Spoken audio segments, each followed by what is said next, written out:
Welcome back to the channel, everyone. Davey Deathray here. Hope you guys are having a great Saturday night. Guys, I'm pumped because not only is it the 40th anniversary of this amazing film, Fletch, starring the incredible Chevy Chase, but we've got our guy Christian from Planet CHH. Hopefully he's letting everyone know on his phone that we are live right now. Christian, thank you so much for jumping in here with me, man. I really do appreciate it. How's everything going with you, sir? It's going, dude. It's always a pleasure when I can watch anything related to the greatest comedian of all time, in my opinion, on film anyway. Yeah. And I can't complain, dude. I'm watching some Chevy Chase, dude. What is there to complain about? You know what I mean? I know. I had to reach. I was like, I got to reach out to Christian early because I knew that if I didn't say something, I figured you would do something because I know you're a massive Chevy Chase fan. I don't know how far does where did your fandom start with Chevy Chase? I feel like with me, you know, I have 4 older siblings, but I still feel like Clark Griswold was my first introduction, you know, to him. Where does your fandom kind of begin with Chevy? Probably around 2010.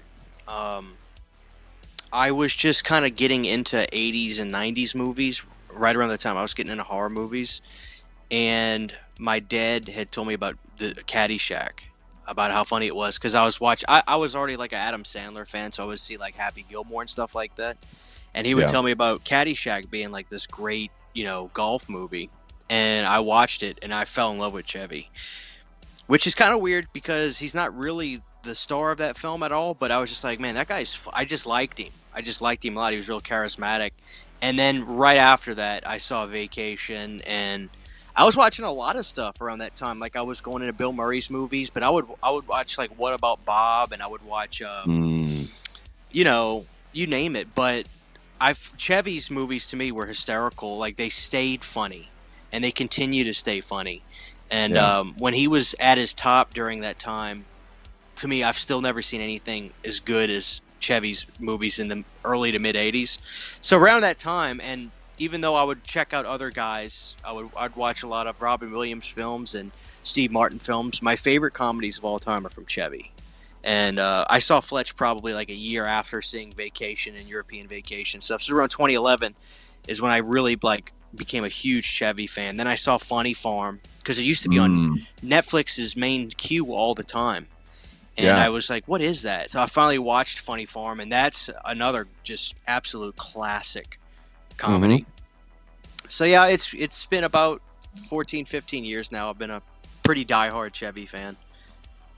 Hell yeah. I mean, there's something about like, you know, his cadence. I think it's one of those things, like it's like timing is so great in comedy, but there's also like the way that he says things. He has like this perfect, I don't know, there's like their rhythm, like the rhythm to his comedy is one of those things where it's like, man, like not everyone could make that line as funny as a guy like Chevy Chase makes it. You know, I think that's one of the things that stands out.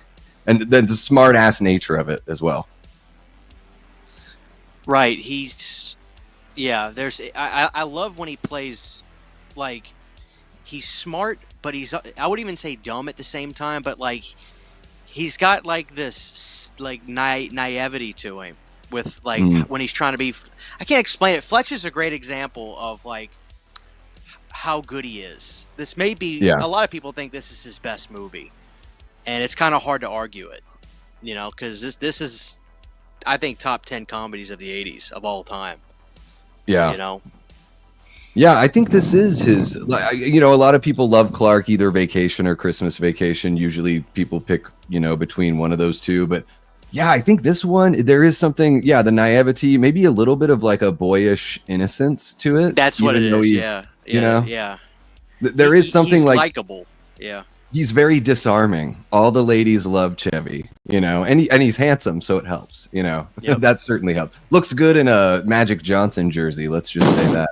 I'm so glad. I'm so glad too that they didn't actually give him blackface, because if they would have gave him blackface, this movie would have been totally canceled. Nobody could talk about it. Is that something they were thinking about doing? Well, I mean, it was the '80s. They probably like were pushing that stuff harder back then, and like Yeah, nobody was batting an eye at it. But had yeah, they actually gone that route, oh god, this movie would be tanked, and it would be such a yeah, shame because it's so funny. You know, Chevy's yeah. not racist, but you know, back then they would do that kind of stuff. You know, so I'm Sure. just I every time that scene comes up, I'm always grateful that they didn't Yeah. actually give him blackface. They just put him in the afro. So Yeah, it would have been a little different. Yeah. What a classic scene. And then I see you like right behind you. You've got the vacation poster there. So a oh true yeah. fan. Yeah, I might I, get a Fletch poster too, because I kind of swap posters around a lot. So I might get a Fletch mhm. poster, put it there down the road. You know, we'll see. And I know you've got to be pretty pumped about the that Dirty Work release that's coming out. The R-rated cut Dirty Work. I mean, I don't know if I need an R-rated cut of Dirty Work because it's pretty perfect like the way it is. No, you But do, you do, you do. I'll tell you exactly why you do. I'll tell you tell me, exactly why you do. give me the pitch. Because Chevy was on Howard Stern in 2008, and he talked to Artie, who was on the show at that time, Mhm. about how great the movie. Chevy went to the guys at, I forgot the studio. If it was Warner Brothers, Universal, I don't remember. But in that interview, Chevy said he went to the head of the studio and said, "Do not make this a PG-13 movie." Chevy said, "Don't do it. This movie is so funny," but they cut it. And they Mhm. were talking about, I actually don't want to say it because I don't want to spoil it, but they were talking about a scene that got completely cut from the movie that is so nasty but juvenile college humor funny that Nice. Chevy talked about, like, don't cut that scene, and they cut the whole thing. So you do want to see this cut because this is Okay. the version that Chevy told them to release. Don't make this PG-13, but the studio did not listen to him. And that's another thing. Chevy is hysterical in Dirty Work. And I Oh, he's tell people amazing. about that. I was like, he plays the best, sleaziest, worst doctor of all time. You got to see Yep. him in this because that's Chevy at his best. He should have done more like Chevy could have been great at as if Chevy could have been like done more stuff in the 90s where he was a supporting character in comedies as opposed to trying to lead and not do so well with a lot of these movies, he would have thrived in the 90s. But like nobody watched Cops or Robertsons. Nobody watches like some of those but if he would have done more of what he did in Dirty Work in the earlier part of the decade, he would have thrived. I really believe so. Yeah, he's every bit that he's in Dirty Work, it's absolutely hilarious. Oh, I die every time. Every single bit. And again, it's the timing, it's the cadence. You know, when they're like, "Can we pay you in installments?" and he's like nodding, and he's like, "No." he says no while nodding. It's just like it's so tough to even, you could find 100 funny people and no one would be able to deliver it the way that Chevy could. Yeah. All right. And credit to Bob Saget because he trusted Chevy. I've heard Bob talk about that, like when comedians know how to get their character across the best way, the director doesn't try to get in the way too much, and Bob just let Chevy run. He said, just Chevy, you know how to just run, Chevy, you do it. So that's another thing. That movie was directed by the legend, rest in peace to Bob Saget. Great director. Yeah, what an amazing and such an easy movie to watch. I just watched it maybe like a couple months ago. One of the easiest movies to watch. Yeah, but you need an R-rated cut. You do. You've convinced me. I'm going to say what's up to everybody hanging out here in the chat, and then we'll get the movie rolling here shortly. So let's see here. We got Chester Franklin Jr. What's happening, Chester? Hope you're doing well. Adrian James, how you doing, Adrian? We got my guy Foz Rotten. Love Foz. Hope you're doing well, brother. We've got Facci, Mr. Matt Facci from Facci Cinema. What's happening, bud? Hope you're doing well. Ashton Luck. We got our channel member Brett. What's happening, Brett? Hope you're doing well. Let's see here. The Oct. We out here. We do this, says the Oct. Oct, how many days until Halloween? You have to let me know. Slasher Fred says, watching this movie, you realize how it almost feels like an inspiration to Ace Ventura, Pet Detective, because both characters are not taken seriously by their department. Yeah, I think this is, almost like, I think you could say that.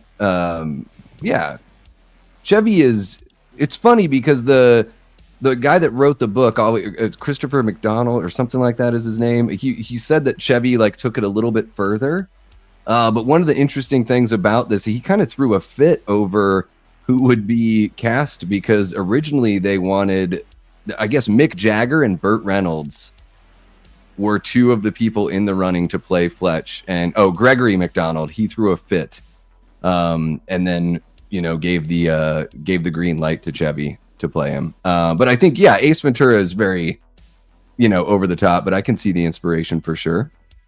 What's happening? Manny's Manic Media. 153 days until Halloween. It's just around. Get your videos ready. If you're not recording them by July, you're behind. That's what I learned after last year. We got our amazing channel member, Allie Girl. What's happening, Allie? Hope you're doing well. So great to see you. The Daily Ghost, one of our another amazing channel members, says Chevy is the 80s. European Vacation and Spies Like Us are two of my faves. Yeah. Oh yeah, a little love for Spies Like Us. I like that. Oh, I could talk all day about Dan Aykroyd. Oh, so good. And I think is it Sam Raimi, and who's the other person? Sam Raimi plays one of the guards, like at the Russian base, and I can't remember who it is with him, if it's one of his brothers, but it's one of those weird Sam Raimi connections that like blink and you miss it kind of thing in Spies Like Us. And I did see Cops and Robertsons in the theater with Jack Palance. That's one of those weird. I gave it a shot. Foul Play with Goldie Hawn. That's another really good one from the 80s with Chevy. Oh. Yeah, not to be that guy, but I think that was 78. 78. Okay. Yeah, absolute boner. It might have been 79, but absolute bona fide classic. Him and Goldie were as great as Goldie is with Kurt, and I know that they're a couple. They have been. Yeah. Goldie and Chevy were magic. They should have done more movies together, as far as I'm concerned. And Chevy definitely I feel like in that movie he gave a little bit more for her, because usually he could be. He was in love with her. Yeah. It's hard not to be in love with her. Oh my God. Yeah. Charming, beautiful. I'll take all that you got. We got Jamie Hart, our original Death Squad mod and channel member. Hope you're doing well, Jamie. Always great to see ya. And we got Robert the Wolfman. Ow, ow. What's happening, Robert? Always good to see you, bud. Gory Tiger in the chat. Let's see who else we got. Shay Rance, another one of our brand new channel member here, hanging out. Very, very late or early out in the UK. Appreciate you jumping on in, Shay. Hell yeah. Billy Judd is kicking it with us. What's happening, Billy? So good to see ya. And we got Medley Man, another channel member and Patreon member as well. So great to see ya. Leanna Bevy Rage, Fair Maiden Hair. Look at that hair, ladies and gentlemen. Just give it up for the Death Squad mod, Leanna Bevy Rage, in the house. So good to see you, Leanna. Let's see. We got Prince. What's happening, Prince? Just dropping by to say hello, fletching this live stream. All right. I'm curious to know how many of you guys, first off, we've been chit-chatting for almost 15 minutes. Thank you so much for joining us. Click the like button if you haven't already. Subscribe if you haven't already. If you're not subscribed to Planet CHH, I would be surprised that the people in the chat here are not already subscribed. But if you're not, links are in the description below to follow Christian on YouTube, Instagram, Twitter, all that kind of fun stuff. So give the guy some love. If you're watching after the fact, thank you so much for tuning in. It really helps these live streams get a second life. Let us know in the comments what you think about Fletch. I'm curious to know how many people will be watching along, and also those of you who maybe have never seen this movie. Even if you're not watching along, have you never seen this movie? If you haven't, oh my God, this is a top 5 favorite. It's, for me, it's right there with like Jaws, Day of the Dead, Empire Strikes Back, and Network. Like, Fletch is right in there. In that top Network 5. is in your top 5? Oh yeah, it's one of my favorites of all time. Movie? No, that's the Social Network. Network is the one that's it's got William Holden, Faye Dunaway, Robert Duvall.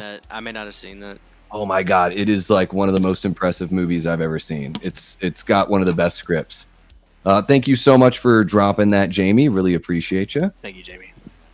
And yeah, I guess we might as well get this rolling. So I'm going to bring the good old stopwatch there. That is just right above my head.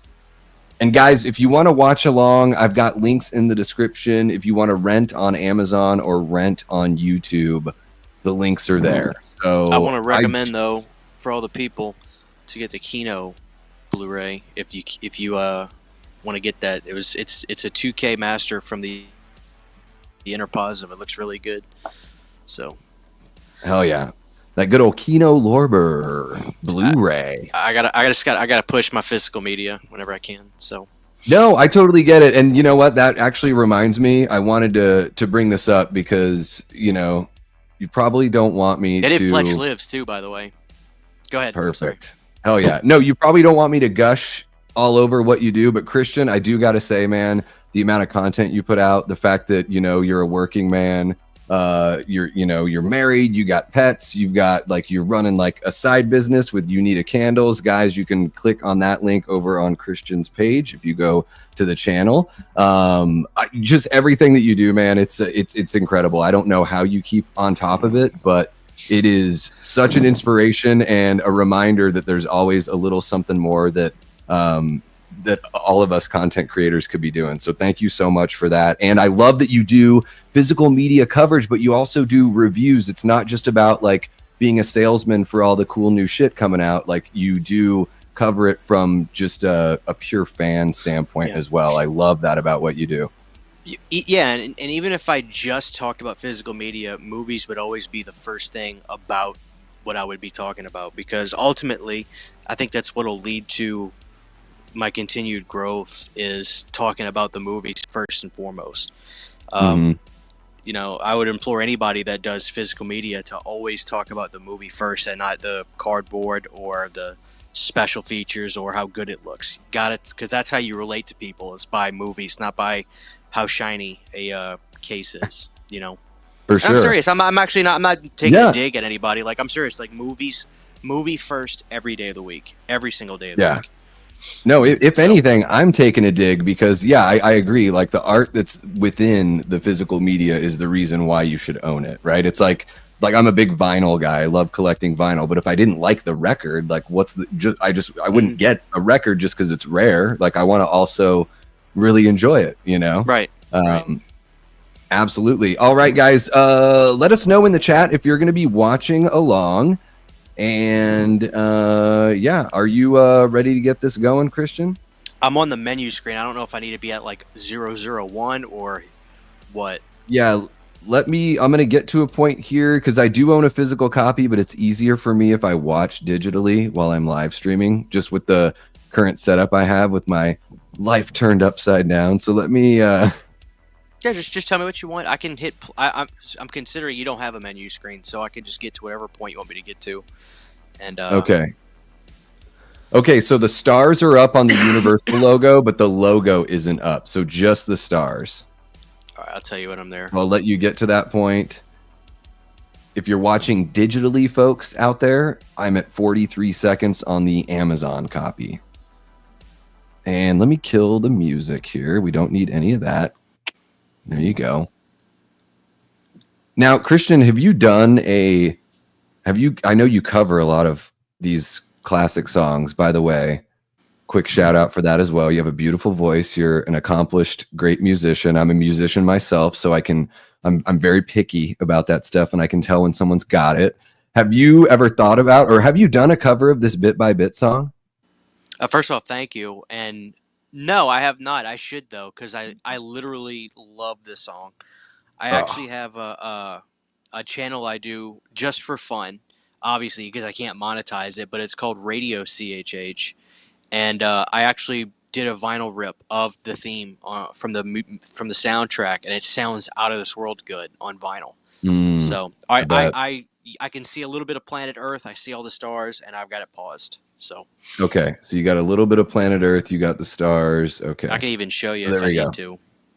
No, you're cool. I think we're probably close enough where we're within a second or two. So if you're watching digitally from Amazon, folks, we're at 46 seconds. But yeah, planet Earth is just barely in view.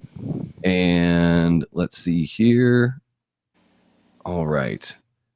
And then I've already got the timer. I always, because I'm running off the same system, the timer's set to 5 seconds. I'm going to, when I click play on the movie, I'll start the stopwatch 5 seconds after that for everyone that's watching after the fact. All right, here we go, folks. 1985's Fletch, starring Chevy Chase, directed by Michael Ritchie, and we'll get into a little bit of what else Michael Ritchie did here in just a moment. So here we go, guys. 5, 4, 3, 2, 1, play.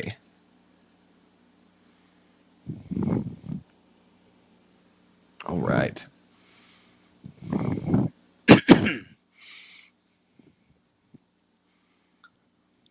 Yeah, soundtrack's a ripper. And not just this song. Like, not this song is a ripper. The Dan Hartman tracks are really good.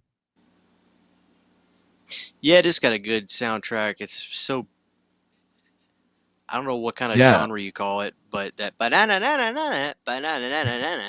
you know. Yeah, it's what's his face? It's the same guy that did the Beverly Hills Cop theme. I'm trying to look it up right now. I thought I wonder if he did Tango and Cash too, because that kind of has that similar kind of.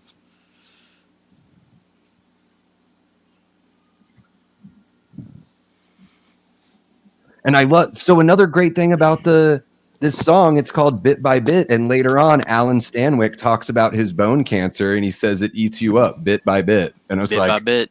Yep. There they go. Yep. Do you like Fletch Lives as much as Fletch? I have a tougher time with Fletch Lives. And I think the reason why is I'm not as interested in the mystery. I think that's what like really works for me, is not only is Fletch this hilarious comedy, but the intrigue and the two mysteries like coming together, this convergence of him, he's researching, he's trying to crack who's dealing drugs on the beach. And then it just so happens that it intersects with everything else going on in the film. And I don't know if Lives really does that quite as much. What do you think about Lives? I would imagine you're a big fan. I love it. I think Fletch is 5 stars. I think Lives is 4.5 stars, because I love it. I love all the plantation stuff on there because it's. I never expected it when I was watching it, and there is one of the funniest jokes that happens in the bar that I don't really want to repeat, because it's kind of like it's kind of a racial thing, but it's so lighthearted and funny. I don't even want to say it, but there is some fun. Oh, there's George Wendt. Rest in peace. Yeah. Yeah. George just passed, and then Joe Don Baker just passed a couple weeks ago, and he's in this film. I always thought George was like already like in his 50s, but I didn't realize he was probably he's probably late 30s right there. Yeah, people used to look older. They lived kind of tougher lives. I'll say. Eating worse food and smoking cigarettes by the time they're like 12 years old or whatever, Yeah. And then, of course, Tim Matheson. Kind of cool that Tim and Chevy got to be in a movie together, because, Tim is in Animal House, and originally that was supposed to be Chevy was offered that role originally. Yeah, he wasn't right for it though. I think everything worked out right on Animal House. Yeah, absolutely. So the guy that does the score here, Harold Faltermeyer. Yeah, he did Beverly Hills Cop, Top Gun Maverick. Oh, good for him. He's still those going. are the big, yeah. Or I would imagine maybe. I guessed he did Tango and Cash, because I thought they had similar sounds, but I guess not. It might have Let me see here. Because Tango and Cash has a great soundtrack, and it kind of has that intense kind of hard synthy stuff to it. I don't see Tango and Cash here. I do see The Running Man here. Oh, wow. Film of note. Yeah, there's just something that like poppy 80s synth kind of sound he got. If you're watching along, just look at how dirty the beach was in LA. It's like rough. In the 80s. It's so like, we think we have a crisis now, but holy crap. Like we've gotten better, people. I guess they got things have gotten better. Yeah, I guess the pier's all fenced up to keep bums out from just like doing shit under there. Like you see all the Yeah. fencing but under the dock. Yeah. That would freak me out if some dude in a business suit just he's under the dock. Yes. Like what the hell? Does this involve me dressing up as Little Bo Peep? Oh man.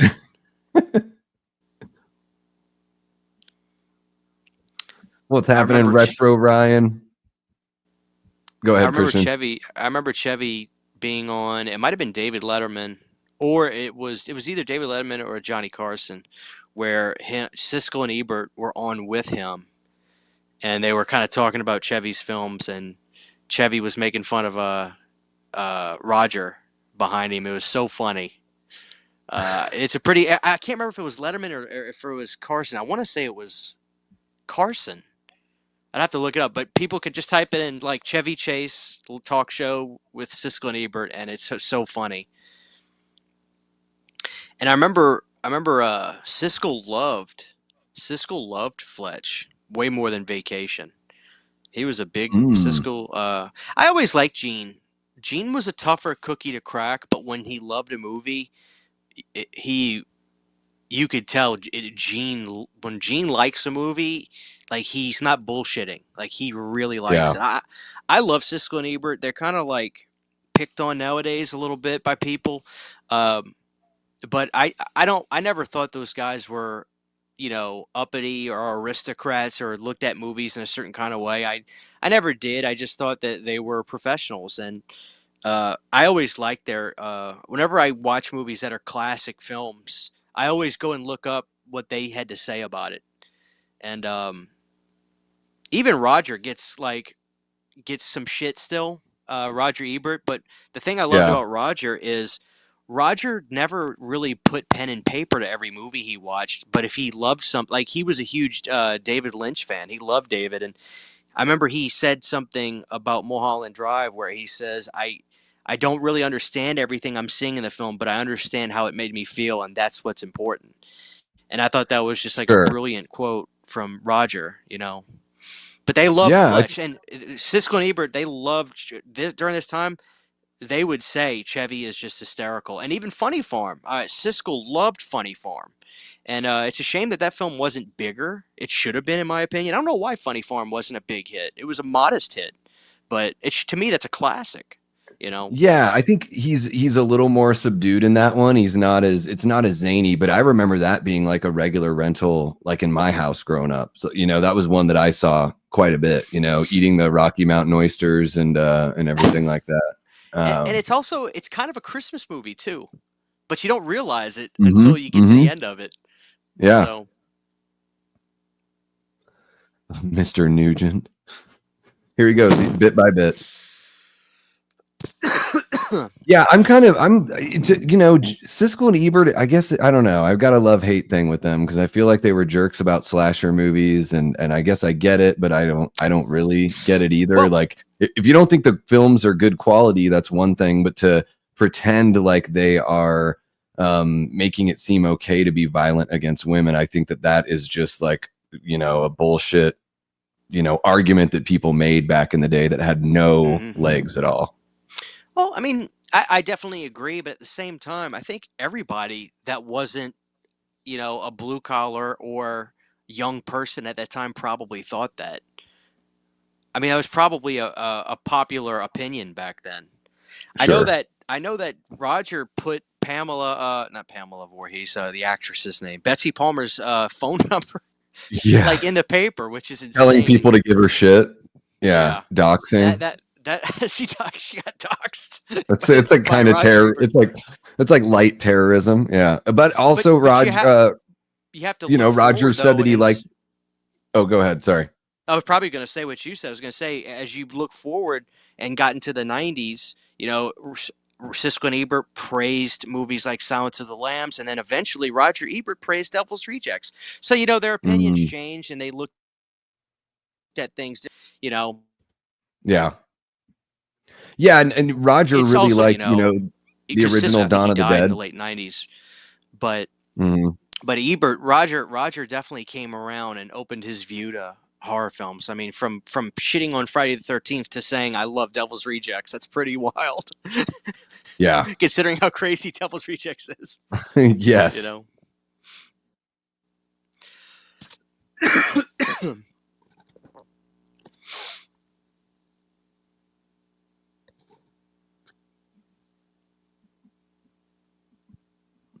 Guys, I am paying attention to the chat here, and trying to pay attention to the movie and also be there for our guest. Brett, I'm sorry to hear, what you're going through with your family right now, man. If you got to bail, I totally understand. We're here for you. This community, at least for me, with like all the ups and downs I've gone through, they've always been amazing in my lowest moments. So if you just want a little bit of an escape, I think this is a really great place to be. But by all means, man, if you have to head out, nothing but love and positive thoughts and prayers to you and your family, man.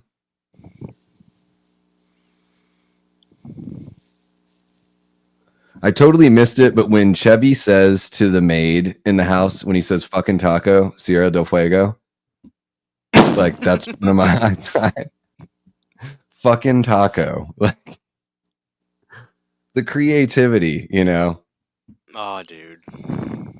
I like that jersey too. Mm-hmm.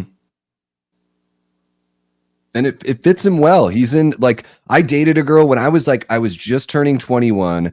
I was still living up in Alaska, and I started dating this girl that was like ridiculously out of my league. Like I had no business hanging out with this girl, but she thought I was funny. So I got a little bit of time, sometimes you just get a little bit of time. And she was like, no one is sexier than Chevy Chase and Caddyshack and Fletch.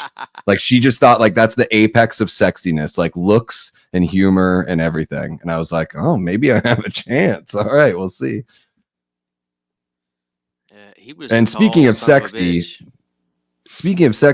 Gina Davis as Larry in this movie. Yeah, and she's great in this. She's Gina's had some wacky movie roles too that people may not realize. Like she was in Transylvania 65000. Yep, with like Michael Richards. Yeah. And she's lovely in that. Yeah. Earth Girls Are Easy, one of the first Jim Carrey movies. Yeah, Damon Wayans was in that one. I think that's where she met Jeff Goldblum. I think so. Yeah, because that was definitely before. The Fly. Yeah, I have that too. Vestron Video put that out.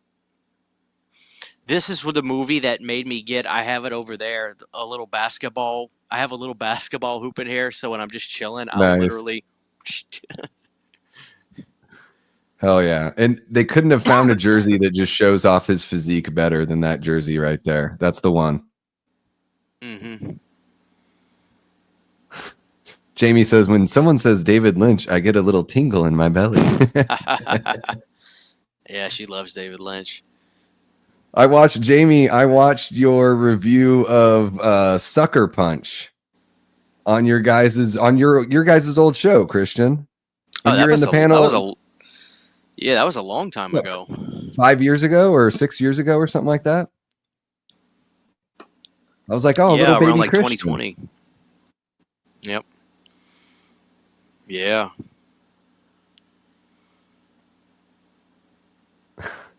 Retro Ryan. This must be one of your guys. He says CHH is the most 40-year-old, 30-year-old I've ever known. That's the most accurate description of me I've ever heard. No wonder you and Nick get along so well together, right? Nick is definitely like the wild, rambunctious kid, and I'm like the dead inside. It's not that big of a deal. Who cares? Kind of, yeah. Like basically, I'm the 40-year-old, 30-year-old. That's like the best description of me I've ever heard. Oh man. There's plenty of life to live. There's plenty of more. I'm 40. Yeah, there's plenty of more disappointment to live through. Yeah, Nick can be the guy saying that Nightmare 5 is this close to great, and then you can be the guy saying that Jason X and Jason Takes Manhattan are awesome. 2 peas in a pod, right there, right there. That's right. That's it. That's it, brother.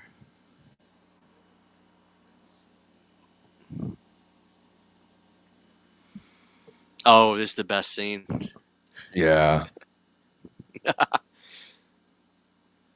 I'm trying to remember. I've seen that doctor character from a bunch of shit, a bunch of different movies. Yeah, he plays the guy in The Jerk that is trying to kill Steve Martin's The character. Jerk. Oh yeah, The Jerk. That's one of them. If you ever watched Home Improvement, he plays Jill's father, like her military father. I don't know if you had watched Home Improvement at all growing Oh up. sure. Isn't he also the guy that when Richard Dreyfuss says a Carcarius, is he the guy that says a what? Or is that a different guy? No, he looks like him. Yeah, that would be He just amazing looks if like that was him. the same. Yeah. Okay. What? Okay. Yeah, it's not this. I think that guy's probably just a guy that lived in Martha's Vineyard because I think they had to hire so many of those people too. Right. We got Blake from All the Good Names Are Taken podcast. What's happening, Blake? Hope you're doing well, buddy. Oh, we got Nick. Speak of the devil, and he shall appear. What's happening, Nick? Look at that thumbnail picture. He just looks like he's so annoyed. Look at that. Yeah. Watch, he's annoyed. gonna update it. He's gonna update it. That's it. It's like, AI and just annoyed. Look at it. He looks so fucking pissed in that thumbnail picture. Well, it's the I love A Nightmare on Elm Street 5 and you don't face.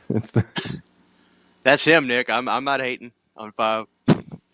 I'm just Nick. No, I give Nick enough shit. I love Elm But Street I haven't slept with him like you have, Christian. And I mean sleep in the traditional sense, not the biblical sense, you know. I haven't slept with him traditionally or biblically. I don't know what he's talking about. Shared a bed, shared a hotel room, whatever it is. I don't know. It's none of my business. I am straight as an arrow, brother. I am as straight as they come. You ever served time? Excuse me. Got the whole fist up there, Doc?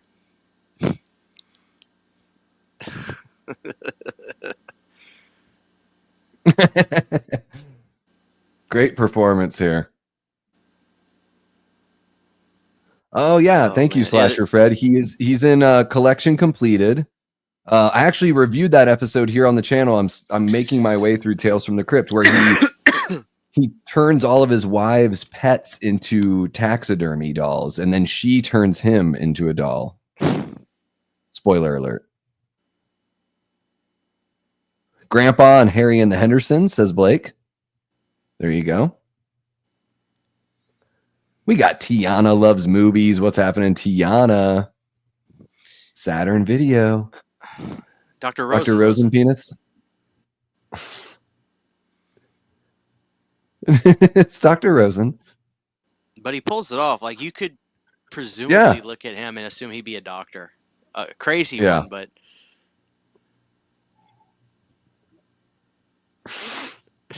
What the hell's happening? I'm like losing my drink over that.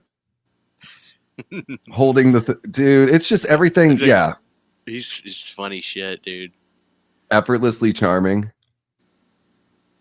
And you know, a lot of people talk shit. Like I've heard these horror stories. One of them was mentioned earlier, getting into a fight with Bill Murray, or I think it was John Belushi, actually, maybe both of them that he got into a fight with. But I know that, you know, those guys were like drugged up like 20 somethings. Like as time went on, I know at least Chevy had like really nice things to say about everyone. It was like, it's a competitive environment. When you're on SNL, you're not really teammates. You are competing for a skit and for airtime. And you want to be cock of the walk, you know? So, first of all, I hated that movie Saturday Night. You didn't bring that up, but it's making me think about I haven't even seen it. Yeah, I got it. Yeah. I got it maybe 2 or 3 months ago. I got the DVD of it. I love the artwork. The artwork is fantastic on the DVD, but the movie is terrible. It's very wholesome. And there's no drug use in the movie whatsoever. Which, are you kidding me? Like, are you kidding me? They were doing lines of cocaine. But yeah, I didn't like it. But anyway, no. From the way Chevy described it, the real villain in the whole thing was Belushi trying to egg on Bill. To tell Bill, Chevy's talking shit about you. Chevy's coming back. He thinks he's better than you. And he got Bill all worked up. And Chevy, on that episode of Howard Stern from 2008, he said that Bill, he saw Belushi laughing when they went to go tie up and they got separated because Belushi knew that he stirred up all that shit. But he said that him and Bill were fine weeks after that. But the internet and the story and the lore of it went on for years and years and years. So, Yeah, I think I saw that episode because, Chevy was like, he's like, look, I'm not saying I'm like a total badass, but like I boxed when I was younger. So like, I feel totally comfortable. If somebody wants to fight me, like I can square up and go for it. Right. And it seems like he walked into the dressing room and kind of had no idea that like, sort of like a little bit of a bum rush situation where it's Belushi acting like a kid. Blake here wants to know which one we're more excited for, Happy Gilmore 2 or James Gunn's Superman film. What do you think? Superman. Because I don't think Happy Gilmore 2 is going to be any good. Okay. In my opinion. I want it to be good, but are you kidding me? How is Happy Gilmore 2 going to be good? How? The only way it can be good is if Shooter and Happy team up. Shooter is downtrodden. He's the Laurie Strode from 2018. Happy goes and like pulls him out of the gutter. And they have to compete in some doubles tournament. They got to like do it for Chubbs or whatever. There's like something like that's the only way this thing will make any sense to me. But I know nothing about Happy Gilmore 2 other than that's the title of the movie. I think Superman's going to be okay. Those are my expectations. Is that it'll be fine. I don't think it'll be great. I probably won't even see it. I mean, I'm not really into superhero movies at all. I might see it, but I've never liked superhero movies. I've tried them. They're just not for me. I'm much more into just kind of down and dirty action films as opposed to superhero stuff. I remember I saw this movie in the theater called Green Lantern back right after I graduated high school, and I was like, man, this is the worst movie I've ever seen in my life. It scarred me. This little movie called Green Lantern. Dude, it was the even biggest just piece Chevy. Even Chevy hitting the car with the tennis racket cracks me up. Green Lantern's absolute garbage. I mean, that's rough. I think I'm going to be able to see a press screening of Superman if I'm lucky. Hopefully, I'll be able to see it early. I don't know. Superman is really boring to me, so you have to like really nail it to make it good. I like the old Superman films from like the 70s and 80s. Like I love Superman 4, the canon films Superman, because it's ridiculous. It is, but, yeah. Like I like that. I like Masters of the Universe. I like the Dolph Lundgren Punisher. I love that movie, actually. Mm-hmm. So I do like some, but like I don't watch any of the new stuff. I saw that one Spider-Man movie that came out a couple years ago because of Tobey Maguire coming back. I saw that. But even then, it was just like after I saw it, I've never once had the desire to go back, and they're just not for me. I've given them a shot, I think that's fair. John Cocktoes, hi. He is just literally like, she's getting squishy just talking to him. Oh yeah, that's all it takes. Gotcha. This is when he starts racking up all the bills at this place. Yes.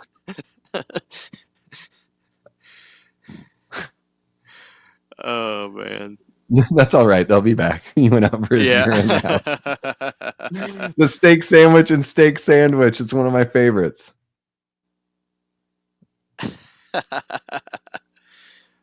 Yeah, he just racks up them bills like crazy. Mrs. Stanwyck. There's a scene in here. Yeah, that scene actually gives me anxiety because that dude is just pounding on the door the whole time. Yeah. They're perfectly cast. He's just freaking the hell out. Such an asshole.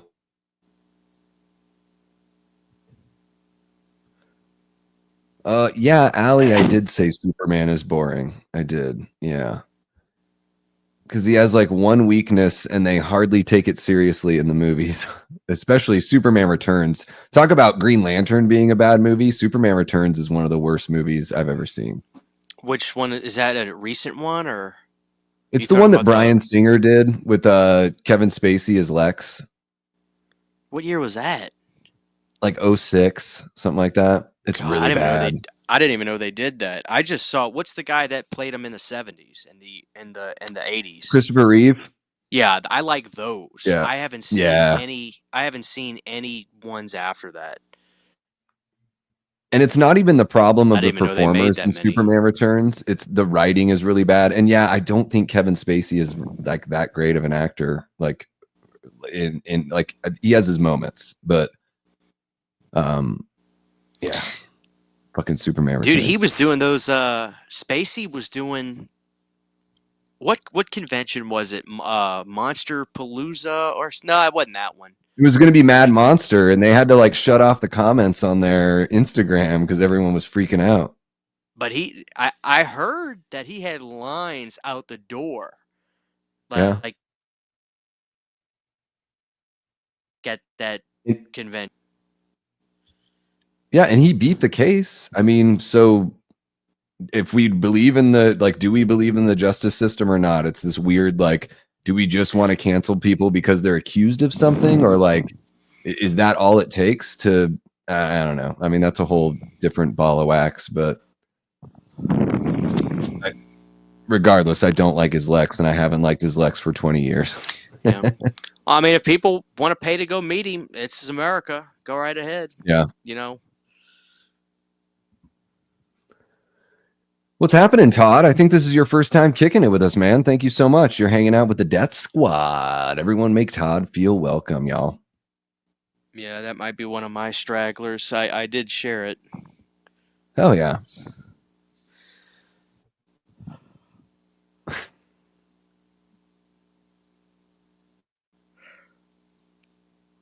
Oh. I want to cancel everyone because I hate people. That's the hottest take from Nick that I've heard. And I've heard Halloween 5 is great. And that might be the hotter take right there.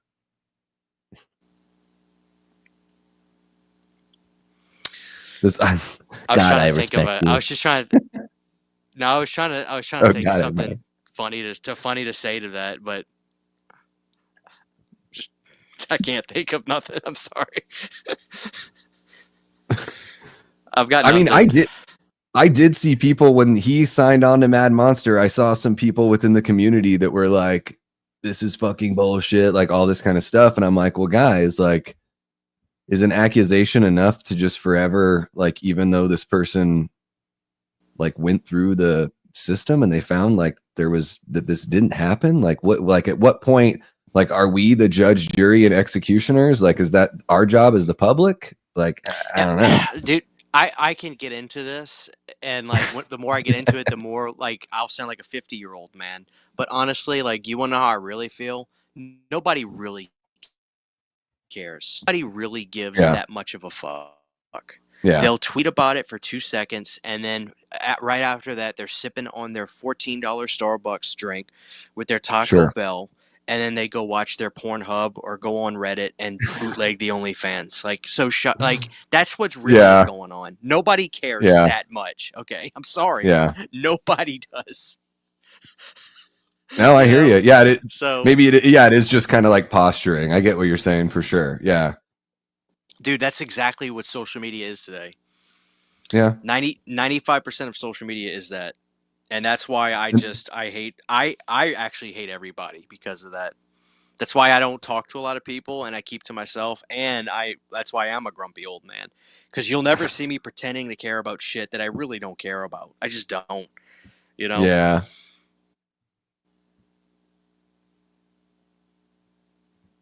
This guy. That being said, actually, I forgot what I was going to say. Well, You know, you said 95% is that. The other 5% is RIP blank. You know, this person just died. You know. yeah, that's actually an apt way to look at it. Oh, dude, look at this. He's got the goal on the wall. That's goal regulation too. That's such a cool little setup he's got. He draws the foul. And you always get the impression like he's barely at his apartment too. You get the impression like the way everything looks like he's barely there. He's got some records over there. What is that, Olivia? I gotta see what kind of vinyl that was. Yeah, probably Olivia Newton-John. That might have been it. Yeah. Yeah. And this guy, George Weiner, I mean, everyone knows him from Spaceballs. He plays Colonel Sanders in Spaceballs. He's in not another teen movie. He's got a little spot there. Spaceballs is a fucking classic. Oh my God. So good.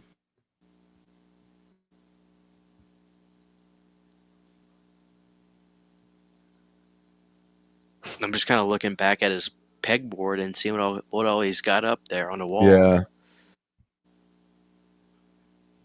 Ban the Bomb. What else? I can't have my wages garnished.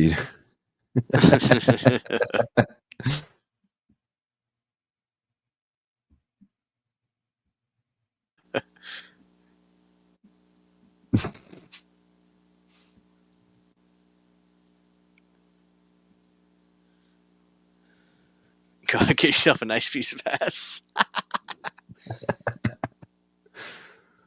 Oh, The Banquet. You know, I enjoyed a few Banquet beers last night. I will say this. I live in the Phoenix area. I went to a Diamondbacks game, and guys, at the Diamondback Stadium, you can get a 12-ounce Banquet for just $5, which is an amazing price for a ballpark. So if you're ever thinking about taking a trip and watching some baseball, dude, you can snack light on the wallet. I have got Chase to Field. move. I love baseball. I'm a big baseball lover. We're not a football family here. We watch baseball and we watch hockey. My wife is like the biggest. She loves the Stars.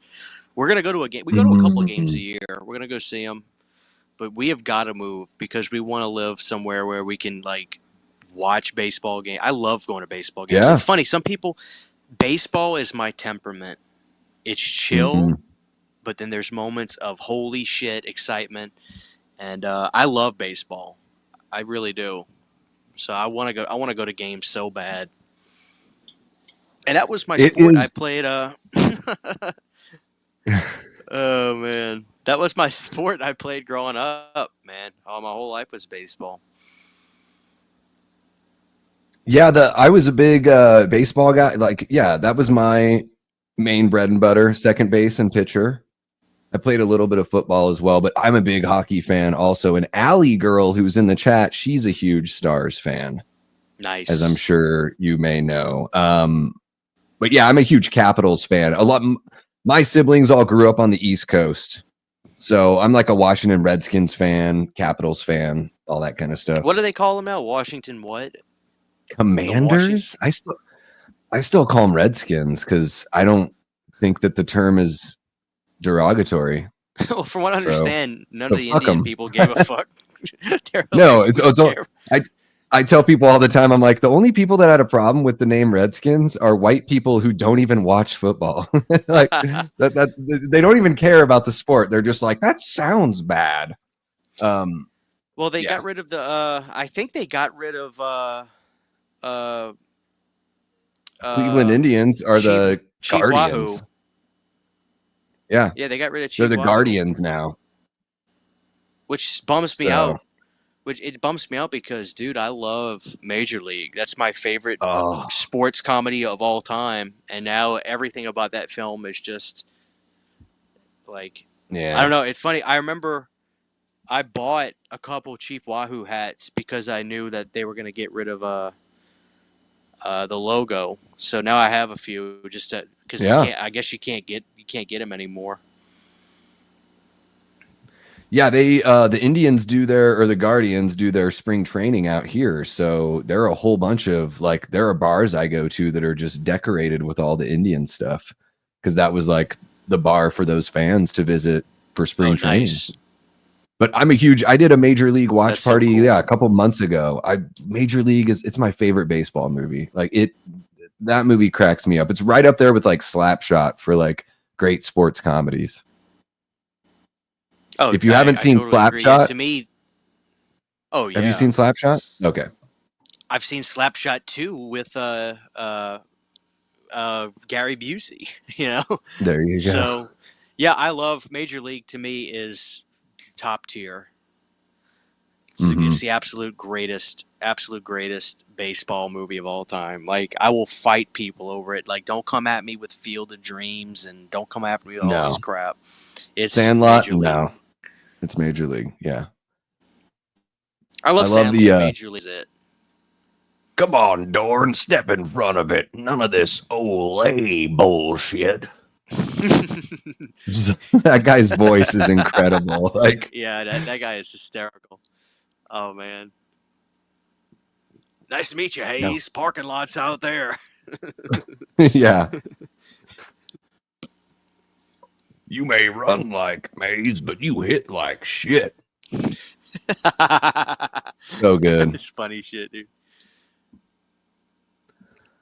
Mikey, the Sandlot does rip. Or the Sad Lot. That sounds like my life story lately, Mike. Let me just tell you. I know you're new here. No, welcome on into the chat, bud. I need to. I want that to get a 4K so bad. Sandlot. That'd be badass. The Natural is really good, but yeah, it's more of a drama. Field of Dreams, more of a drama. Yeah. I knew there'd be some Field of Dreams love. There always is. Oh yeah. If Kevin Costner is in it and it's about cowboys or baseball, it's probably going to be pretty good. Did you see he's doing this Western? I think the first part came out. What was it called? I don't know if the rest of it's going to come out because it didn't do too well. Well, I'm looking it up. Let's see here. Horizon, an American saga. Horizon. Yeah, I mean, he put his money where his mouth is. I heard he funded a lot of it. Yeah, he like left Yellowstone and then he tried to come back and they're like, we already wrote you out of the show, dude. Oh, did he actually try to come back? I think so. Yeah. Cause I think they were dragging their feet. So he bailed and then he wanted to come back. But Yellowstone, whatever. Yellowstone is basically The Sopranos on a ranch. And that show is for chicks that, I'm just going to be honest, it's for chicks that want to act like complete jerks and find borderline sociopaths attractive. That's who that show is for. That's it. I don't know who else the audience is for that one. It's really popular down here. Rip is a serial killer. And there's so many chicks that are like, oh my God, Rip. And I'm like, he's a serial killer. Like that's who he is. That's the character. It's really popular down here, I guess, because of all the southern, farming crap. I watched a few episodes of it. It's not for me. It's not for me. TV is just, to me, I'm just like, you're wasting my time. Just make movies. I think television's not a great form of storytelling, but that's one of my things. I just think that television is like made to make you watch more episodes. Yeah.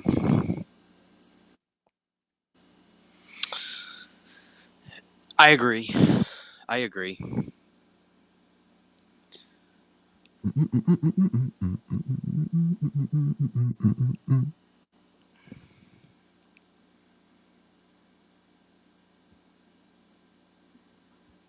This poor dog that Yeah, and I've known some really sweet Dobermans, and I'm like, man, they're really putting They this can look, dog through it. yeah, they can look mean as hell though. Oh yeah.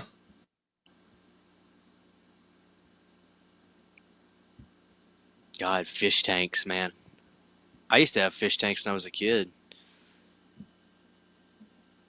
No fish in the Hannah household. Just No. dogs. You got any cats? No cats. I've always kind of wanted a cat, but we got 4 dogs, so I don't think it's in the cards, That's quite a bit. you know. Yeah. Unless the cat was like an outside cat, but like I don't have the heart to have an outside animal.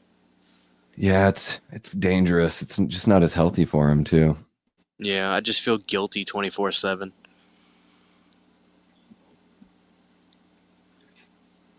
Just jumping through the candy glass. Oh my god, dude. It's a smart Dobie there. Oh god, I like the chain collar he's got. Yeah. This is very similar to the scene in the original Halloween where Michael's chasing Laurie through the downstairs house, or downstairs of the house. Gonna break through the door. Has there ever been like a slasher movie with a dog? Not like Cujo, but like an actual like a legitimate slasher type movie. But it's just I don't like a think killer dog. I don't think so, but I wouldn't be surprised if there's some low budget asylum type horror, you know.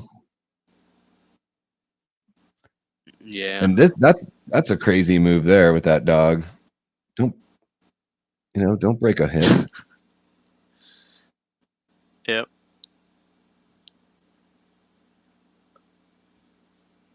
I don't know what that's about, Mikey, but I love basketball. Basketball. I will say that. Such a fun movie. I think that's the best sports movie. Squeak little bitch Scolari.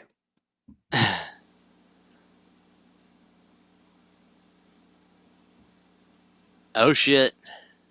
Yeah, and here we get Uncle Phil. Uncle Phil. And yeah, the more serious element of the film rears its head here. And I think that's why this movie works for me. And I think that's why the John Hamm Confess Fletch works for me as well, as they handle like the serious stuff really well, even though the movie's a comedy.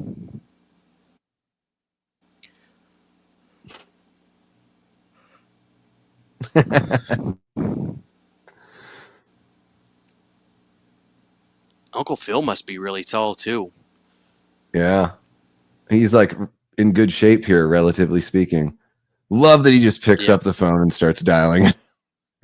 You can really see you can really see that Uncle Phil come through when he puts his hand on his hip like that and he leans back like that. Yeah. Like that's so Uncle Phil. Yeah. Yeah, because what, Chevy's what, 6'4", maybe? Yeah. Something So like that? Phil's So Uncle Phil. 6'5", yeah. Yeah. Jeez.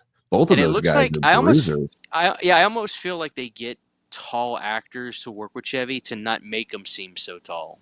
Especially in this movie. You know, like they got these 2 guys they cast these guys to be at height with him. Yeah. And there we go. We got Joe Don Baker.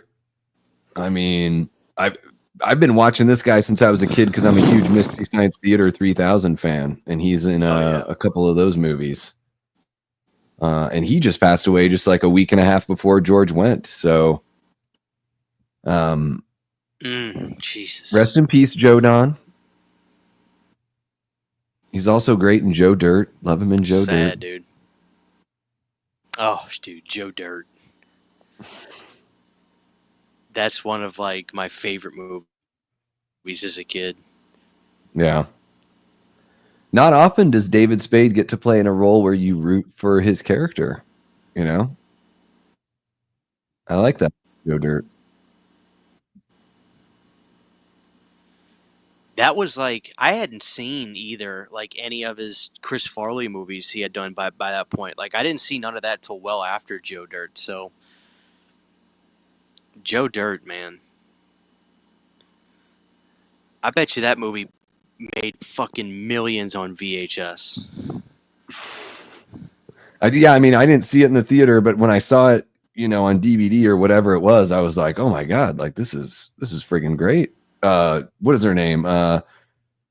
Brittany. It's not Brittany Murphy. She was in That 70, or yeah, she had a little bit role in That 70s show. The chick that played, what is it, Brandy? The Brandy, short-haired yeah, blonde girl? I don't know her name, but yeah, she was back in that time. She was in huge star. Oh my God. She is so hot in that movie. The I'm Buffalo lonely, Bob Christian. scene, yeah, Oh, yes. is one of the funniest scenes. And then you had the Farmer Fran cameo from Waterboy. Yeah. He said some funny shit in that. Yeah. He's like, dude, just want to let you know that stuff that you're doing with the dogs coming off as a little bit fruity.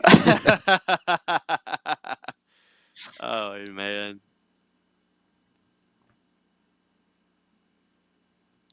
Is this a real prison that they're in? It's got to be, right? Looks like it, yeah. Chevy got to do the whole hit his forehead on there, that Yeah. classic SNL moves he's got.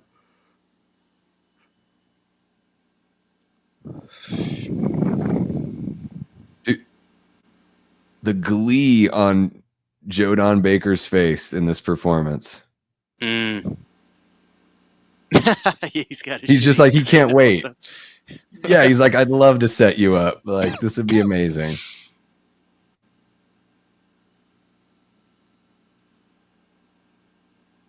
Damn, dude. Yeah. I hope I never go to prison. Or even worse, like, you hope you're never cornered by a police chief that's like, I'll just kill you in this jail cell, and like no one's gonna believe that like I did anything wrong. I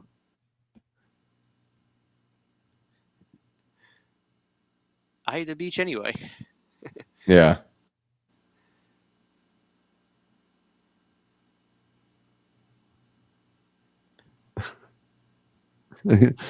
Smaller story.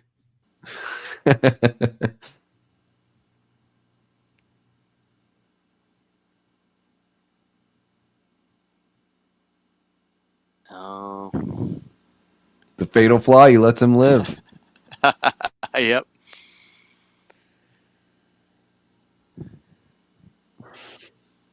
Do you have any idea how close to death I came? Yeah, it's awful. Yeah. Gina Davis must be pretty tall too. Yeah. Which also makes me assume that Jeff Goldblum must be really tall. Yeah. A bunch of tall fuckers. I'm gonna look it up with Gina Davis. How tall is Gina Davis? I'm gonna say she's 6 foot. 6 foot? You're dead on, Christian. Dead on. Yeah, and I think I don't know if it was Jamie that brought it up earlier when we were talking about baseball films. A League of Their Own is great. I mean, that is. Oh yeah. Yeah, it's one of the better ones for sure. I don't care what nobody says, man. When I was a kid, I was the biggest Rosie O'Donnell fan. And she was so I used funny to watch her back then. TV show. Yeah, I used to watch her TV show. Yeah, the talk she show had a where great TV show. She would shoot the koosh balls at the camera. I loved her TV show. She was so lighthearted back then, and then it just seems like now celebrities take themselves and their like influence so seriously they can't even be lighthearted. Seriously. I know. I can't tell you the last time I've heard Rosie talk about anything but politics. Yeah, that's all she talks about on TikTok. It just breaks my heart. It's like, man, why don't you talk about something fun for once? Yeah, Yeah, but she's like, when I think of the '90s, Rosie O'Donnell is like one of the first people I think about. I love this scene. Oh my God, yes. There's a Sheriff Meeker. Yeah. Bo Star. Bo Starr, ladies and gentlemen, former NFL player, and yes, Sheriff He was an Meeker. NFL player? Shit. Yeah. He's a badass, man. Oh, he's so good. Those teeth he has, I love it. You doing that stunt flying? Oh, man.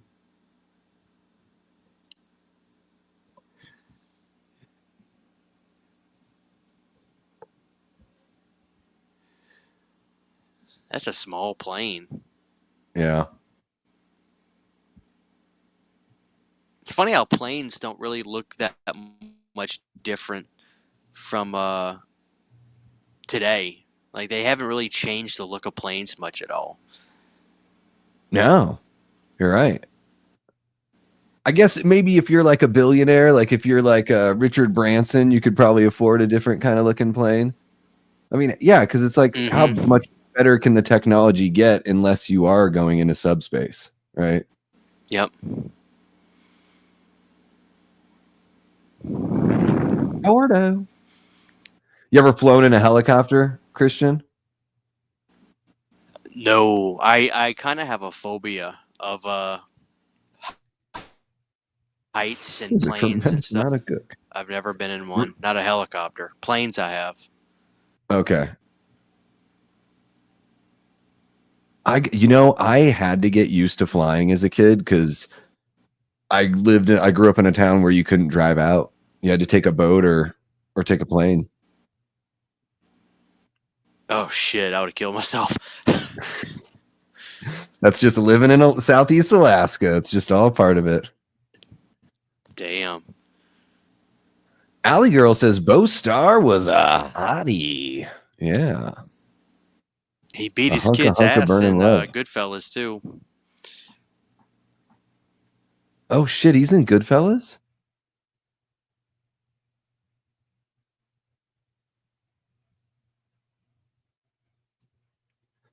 Alley Girl, if you had to pick Bo Starr, Vincent DeSanti, which way you going? Let me know.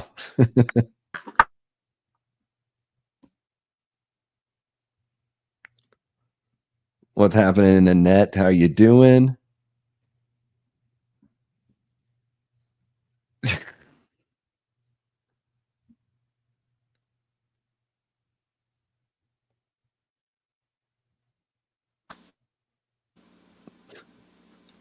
All right.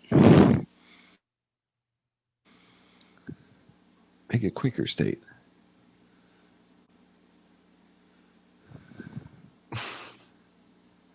Just being able, Chevy just being able to wear white his way through. At the club, it looks like it, huh? Look at them shorts. Those are like, did you see Death of a Unicorn? Was that a Did movie? You see that one?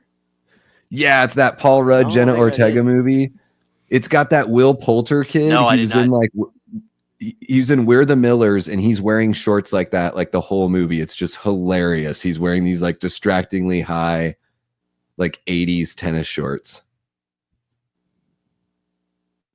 And this has got to be just one of those cabanas on the Universal lot. Like when I don't know if you've ever done a tour out there, but they've got all these cabanas that you drive past, and I would imagine this must be one of them. Yep.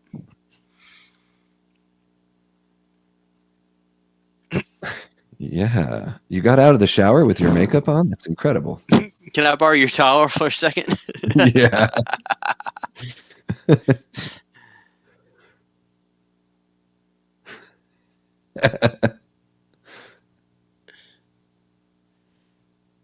Well, I know this is where my mouth would be. Yeah. That's funny shit. Yeah. He's quite the charmer.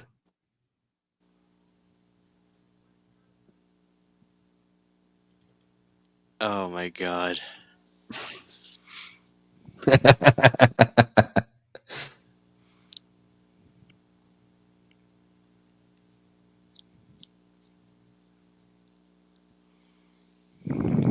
Uh-oh, they're bringing all this shit in. Yeah.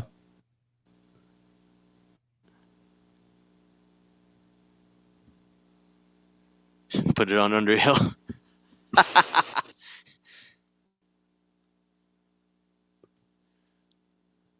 Sierra Dwarf Fuego. Yeah, I almost missed that. When he sings Swing Low, Sweet Chariot in the jail cell, he sang that in Vacation as well. It's a little bit of he did sing that. Yeah. Jeez.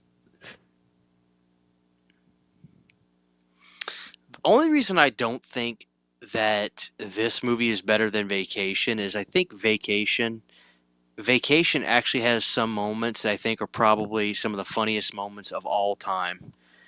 The scene where Chevy falls asleep while driving on the interstate is probably one of the funniest scenes I've ever seen in my life. Mm-hmm. I think that's probably one of the greatest comedy scenes of all time.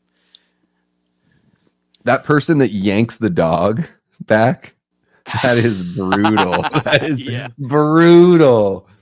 Yep. Yeah, he just claps. He's like, up and at him. We're here. We're here.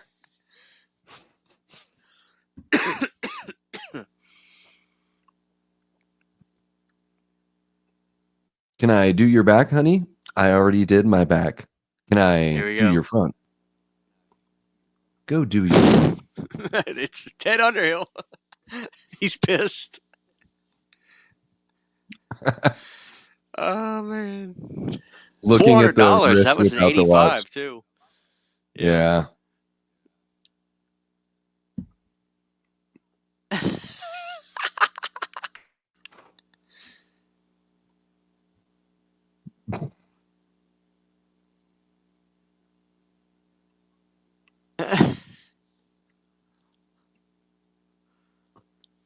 Yeah, you figure each what, 2 bottles of the Dom Perignon? Yeah. Those are probably over $100 back then. Jesus.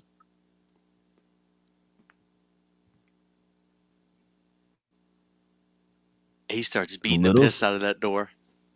Yeah. And a little something for the ladies here. There you go, ladies. Yep.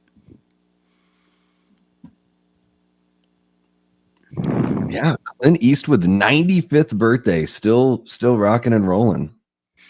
Yeah, he's still directing movies and all.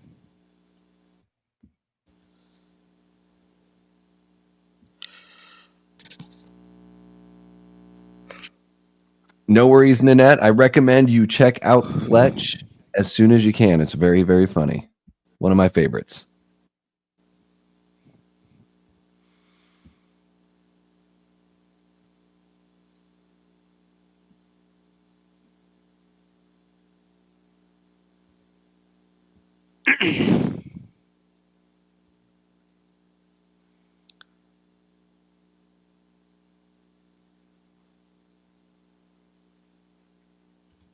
Mrs. Stanwyck. It gives me anxiety, dude. He's beating the piss out of that door. Here's where the dog tried to bite me. He actually puts a picture up of that. Yeah.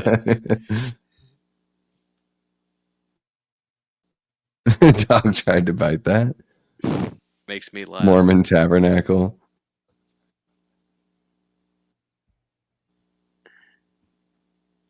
I might be a few seconds ahead of you. I'm sure it's fun.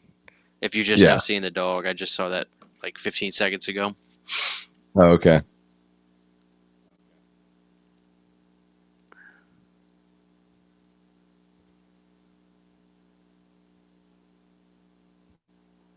Damn, he is pissed. Yeah. He's beating the piss out of that door. I didn't think anything could ruffle your feathers, Christian, but now I know what it is. Just somebody pounding on a door. Oh, dude. Unrelentingly.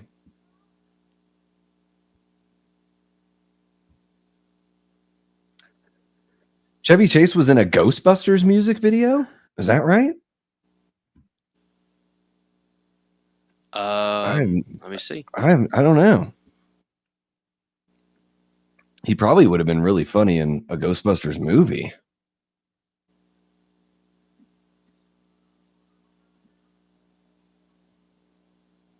Nothing suspicious about Alan Stanwyck loading up a car with gasoline. Nothing suspicious about that.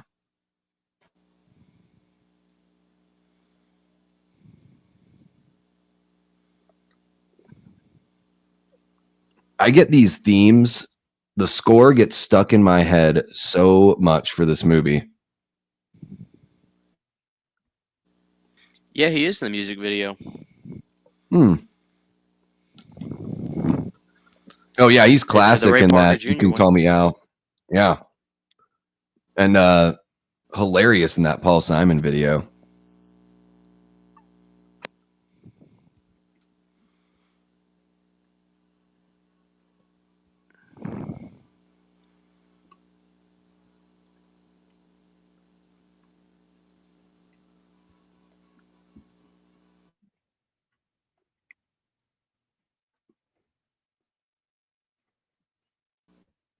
In a beating.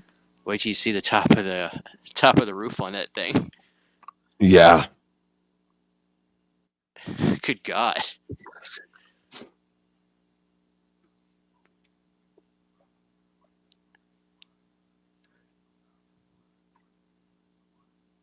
Are you a Twizzler guy or a Red Vine guy? I didn't know which one you had a second ago. I'm both. I like them both, just depending on the mood. So I guess I don't know. I guess I'm a Twizzler guy because there's some people that just will not eat Twizzlers. Period. How about you? I'm a Twizzler guy, but I'm becoming a bigger Red Vine lover over the last couple of years. Mm-hmm. Because I never tried them. I kind of avoided them for a while. Yeah, I'm just sort of like, depending on what kind of mood you're in. I'm a huge candy is like one of my big vices. It's always been a vice of mine. Sweet tarts and vanilla Charleston chews. It's hard to find those by me Charleston chews. I'm a big now and later guy too. Oh yeah, those are fantastic. Mm-hmm. Just lay back and enjoy. Yep.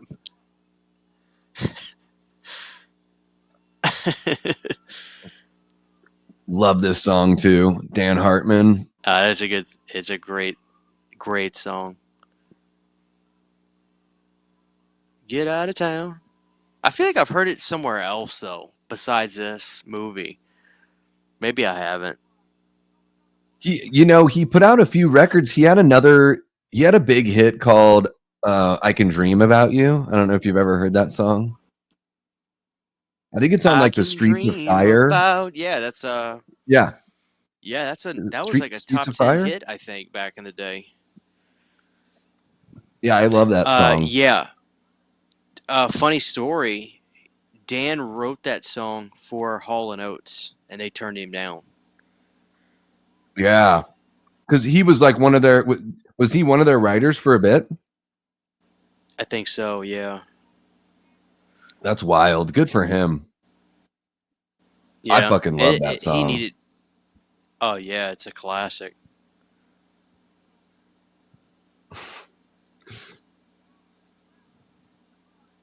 The Streets of Fire soundtrack is insanely good. Yeah, and that's one I've never seen. I've never seen the movie. Like I know that's great. I've seen like a handful of scenes and yeah, I know about the music and everything.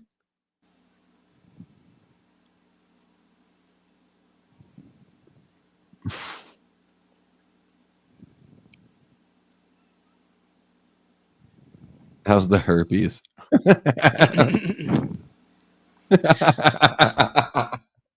I did pull over before. I'll pull over later.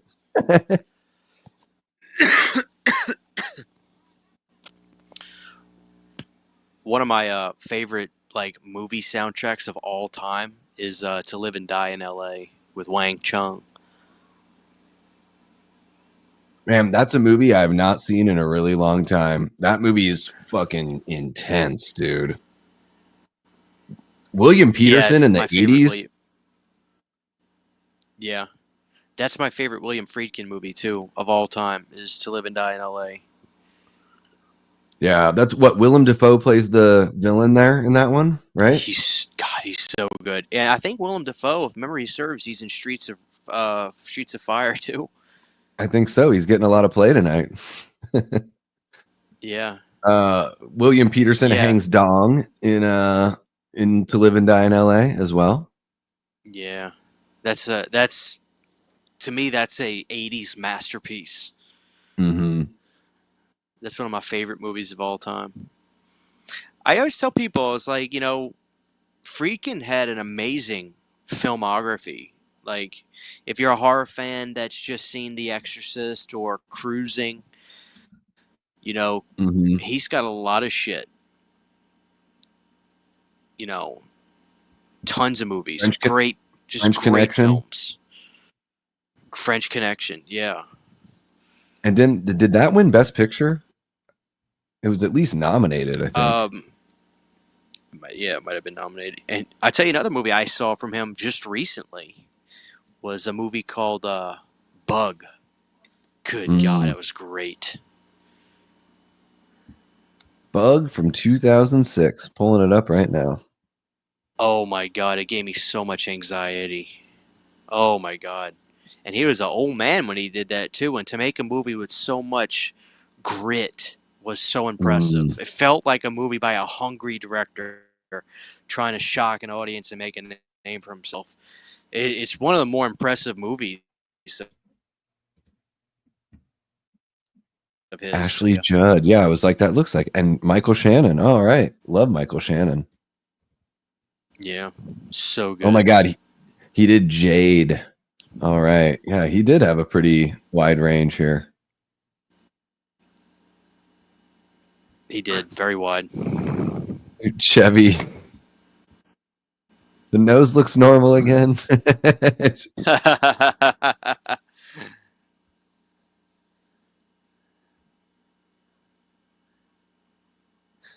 at all the smoke in this room, dude. Before they had no smoking sections. People just smoked wherever they wanted to. The whole place is filled with it. Oh, yeah. Dude, when I was a kid, you could still smoke on planes. It was crazy. Yeah, I remember, even before Katrina, man, like late 90s, early 2000s, we had Araby Diner. And there was a smoking and non-smoking section. There wasn't a wall or anything that divided it. It's just literally you had to sit over here to smoke. Yeah. Sit over the other side if you didn't want to smoke. So the whole place was really a smoking section because all the smoke just carried over to the rest of the diner. Yeah. Unless you have like giant fans sucking up the air,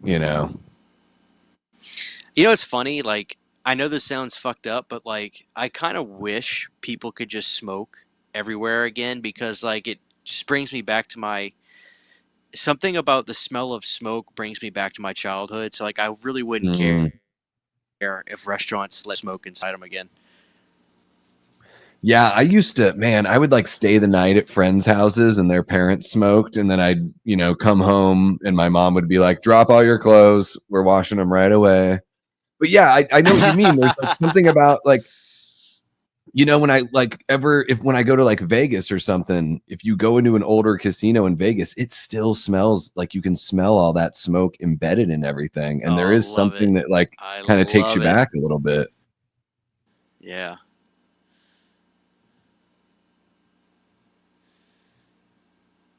Yeah. Flopbuster. We were talking a little, foul play earlier. And then, Funny Farm, of course.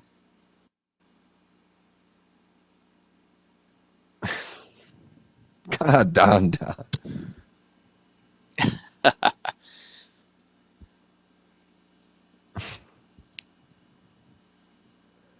Yeah, I never saw Fear Alley, but I did see. Christian, have you seen Manhunter? You seen that one? Yeah, Manhunter is a masterpiece. That's a Michael Mann film. Yeah, that's kind of a good one. Yeah, it's my preferred version of Red Dragon. For sure.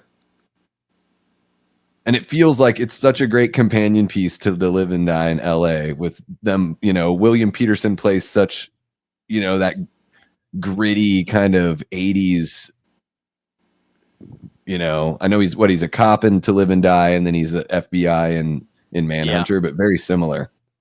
Yeah, they are great double features. Now that you mention it. Holy cow, Jamie! In 20 minutes, it's going to be Jamie Hart's birthday officially. Very nice. Very, very nice. Damn, Allie out in Texarkana. Oh yes, no, the sandwich. You know, oh my god, I could eat a sandwich. Right, I'm so hungry. I could eat a sandwich from a gas station. Allie says out there in Texarkana, they still have a place that has smoking and non-smoking.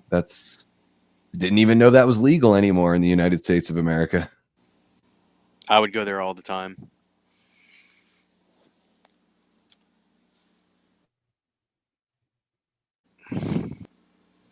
Jamie saw Manhunter in the theater, no surprise. Jealous.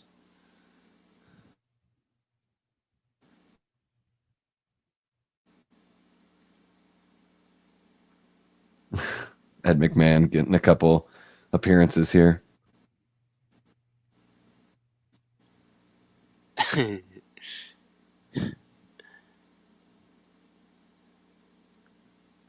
This guy that pops up in this scene, his performance though, moved out. It's like something about that always sticks with me. Yeah. You're saying she moved out. Oh my gosh, we have session 9 talk. Now Nick's straight up frowning. No, session 9. Session 9 is like an old friend to Christian, right? You just put it on every now and then never finish it, right? Oh wow, you actually know how I feel about it then. Yeah. Well, I watched it was your guys' 4th anniversary of UNITA. I was listening to that. Oh yeah. I'm not a stalker, Christian, okay? I've got a couple. That's why I message once, and if I don't hear back, I just take it easy.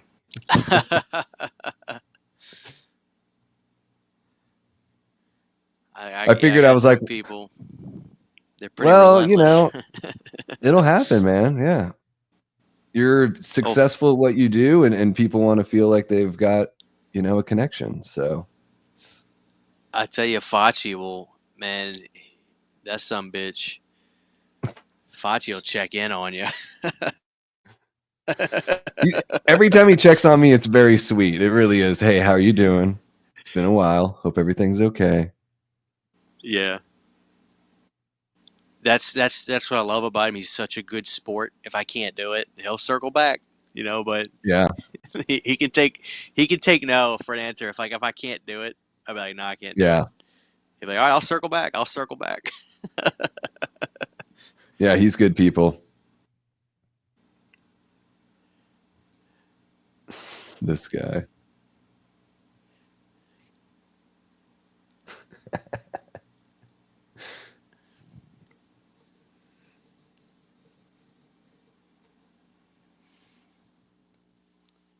Creepy looking dude. Yeah.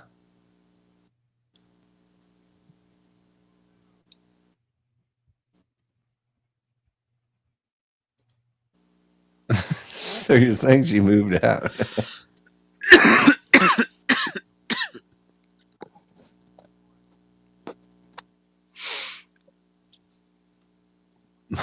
I know we're taking out.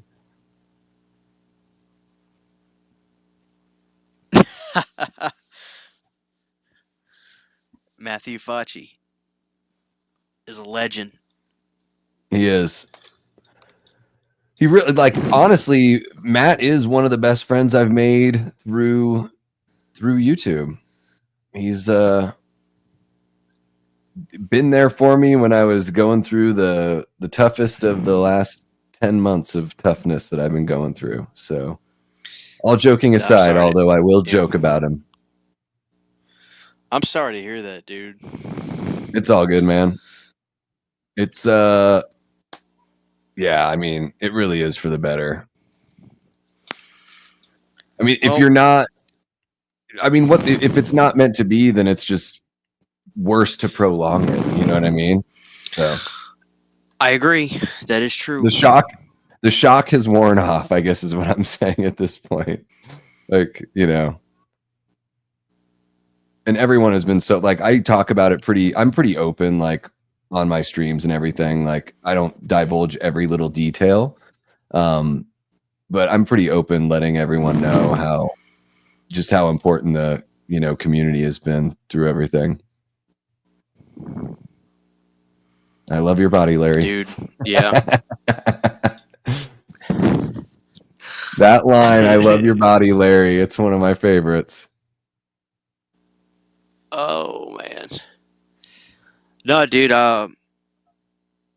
you know, some of my closest friends that I have today are because of YouTube. Mm, You know, so it's been a blessing doing this, and you'll find that yeah. some of the people that end up meaning the most to you are people that live miles and miles away from you, and Yeah. it's really amazing. It really is. Yeah, I mean, to be able to find support from people that live all the way across the country it's overwhelming in like the best possible way. So how long you been doing YouTube now? I started in like, I think technically it was July of 2023, but I didn't really like start doing it, and like that fall is when I started going a little more regular with it. So I'm relatively new, but I've been I've been watching YouTube since like '07, like, you know, like Angry Video Game Nerd got me into it. And then like, you know, I've been watching like Lee and Barry from Wolfman's Got Nards for like over 10 years now. Like those were two of the guys that made me want to do this initially. And then I, you know, bumped into Dave McRae's channel, and then, you know, just start watching more and more people. And I was like, you know, I'm always making people talk to me about movies and they don't seem as interested as I do. And I feel like I've got something to say. And I have this ridiculous voice. Maybe I should just like do my own thing and, you know, just put it out there and see what happens.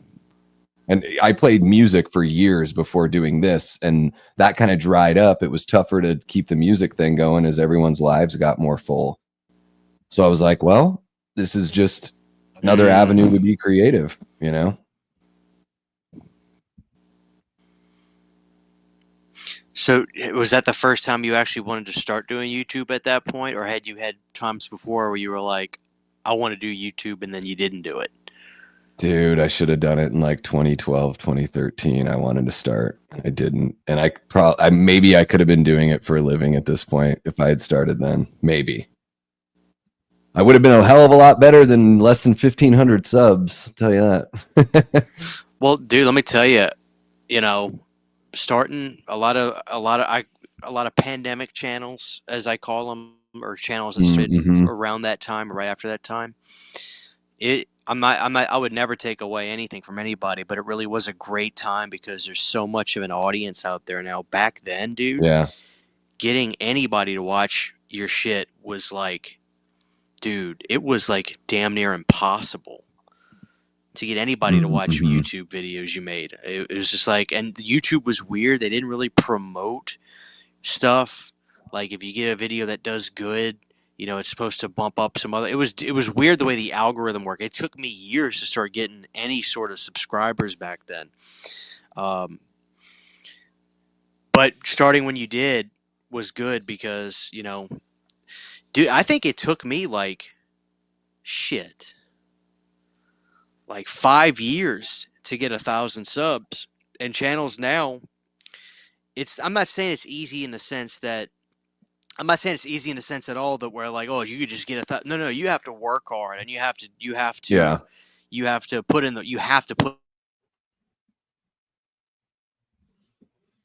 the work. There's no back then, dude. It was just like the Wild West.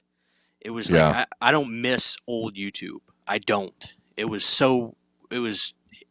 just weird. The way it worked was I couldn't even tell you. But it's Yeah. great, man. There's a lot of awesome channels now, and I always tell people to do it, man. You never know, you never know how far you can take it or who Yeah. you'll meet. And the other thing is, you never know who's watching your stuff. I've learned that, man. Hmm. You never know who's actually watching. If you talk about a movie that comes out, that director could be watching what you're saying. You know. Yeah, I actually like one of the videos I did pretty early on. I don't know if you ever saw that. There was like a Halloween. It was like a Halloween pitch animatic that came out like 15 years ago, and I covered it on the channel because it's one of the most impressive. Like, if you were ever to reboot Michael Myers, to me, it's like a great fresh way to reboot that. And the guy that created the animatic like left a comment on the video. He was like, "Hey, this is my animatic. Thank you so much for all the kind words." And I was just like, "Holy shit!" Like, Yeah, that's and that was awesome, when I man. was like, I didn't even have like 200 subs at that point, and this guy saw the video. So That's wicked that cool. was pretty Yeah. crazy. But yeah, I mean, it is wild. It's like I think it took me a little over a year to get 1,000 subs, and it's been kind of slow goings as of late. But with everything that was going on, like I did kind of slow down there for a little bit, and I'm back doing like pre-recorded stuff and shorts, and I go live all the time, but the live stuff doesn't get the revisit views very much. But doing Hit the Bricks with Nick and Lee from Drum Dums, like that's given the channel a little bit of a boost. Like, we do that show every other week, and that's been going really well. So Good. I can't believe, like, I'm beside myself that I'm on a show with those two guys because I love what they do so much, and I've been watching Lee for 11 years. So for me to actually have a show where like I sent them a message and I was like, we should do this show, and that they both wanted to do it. Like, I'm like, that's fucking crazy. Like, so, Oh, very, very. and I'm in it for the long haul. Like, to me, it's like the exercise of doing YouTube is worth the benefits that it gives me in mental health alone. So if it turns into something other than that, that's just icing on the cake. Dude, God bless you for it. I mean, doing When those you've shows been- are fun, dude. Yeah. Yeah. And Nick says Lee's all right, still won't put out. And you've been really sweet too, Christian. I mean, I think right when I started my channel, I would like hop on your streams and say shit and drop super chats, and you were really sweet about, throwing a little promo my way. But you were on Late Night with the Davey about a year ago, and your sub count, even just since then, you've had like a really nice chunk just within the last year, right? I mean, you were probably at 30,000 ish maybe a year ago, and you've got what? You're at 37 right now. So that's a pretty good chunk there. I think you just passed 37. I know I pay more attention to other people's counts than they do. Yeah, I'm at 37.2. Yeah, 37.2. And I just keep doing my thing, man. And yeah, what I've learned is you have the option to take a risk every day on your channel. Whatever idea you may have for some sort of video, just do it. And if it doesn't work, hit it hard tomorrow. Yeah. And that's kind of what's really helped me is open. That's another thing, man. Like back in 2021, I almost quit YouTube. I was really close. And then I rebranded my channel, and it saved me, to be honest with you. It really did, because to me, to just talk horror, I did it for almost 10 years, and dude, I got miserable, like not being able to just talk about anything else besides that pressure I put on myself to just do that. Nah, dude. Like I did a Star Wars ranking the other week. I never in a million years thought I would do a Star Wars ranking. And I did, and it actually did okay, relatively, on my channel. Like I thought maybe 200 people would watch it. It had a comma on the video. I think it did like 3,000, which is not bad. It's okay. But I was just like, wow, people actually watch that. Yeah. But as you'll learn, after a while, people want to just see your videos to see you, if they like you, and Yeah. what you say of interest to them. But it's excuse me. But you'll learn that people just genuinely start to care about your opinion on stuff, and they're going to want to hear what you say rather than, oh, this is a Friday the 13th video. What I hope is people say, oh, Christian's doing a Friday the 13th video. I want to see what he says about this. That's the Yeah. way I think you really start to build an audience. So, and actually, which I think you're doing that. I've noticed that with the live, like sometimes I go live and even if I don't have an agenda, like people just hang out and just, yeah, ask questions and Oh, just dude, talk about whatever. And so, yeah, I feel, I don't, I yeah, feel so fortunate and so blessed. yeah. My recommendation to you is to do a lot of that, where you just do shows where you literally just say, what do you guys want to talk about? Yeah. Because I do those I try to do them often, and they're always so Hmm. fun, man, because you never know what the hell people are going to ask. Yeah. I mean, And, I've hopped on so many I've had lives with some. you where it's, oh, sorry, go ahead. No, I'm done. I'm done. I'm done. Go ahead, please. I've hopped on so many lives with you where I've been like, wow, this really is just like you have to cap it off at a certain point. You're like, hey guys, like I'll take a couple more questions, but I love like the engagement. That's one of my favorite things is just engaging with people in the chat, and Oh, dude, it's making yeah. them part of it. I did one last night, and it was crazy, man. It's just like, Mm-hmm. and trust me, you're gonna get there. I promise you. I wasn't even looking at the count on the show until somebody said something like, "We have blank in here." I said, "Jesus Christ! There's like 240 people watching this. That Watching that this." was me. That was me. I was at the baseball game, The and baseball, I was yeah, like, dude.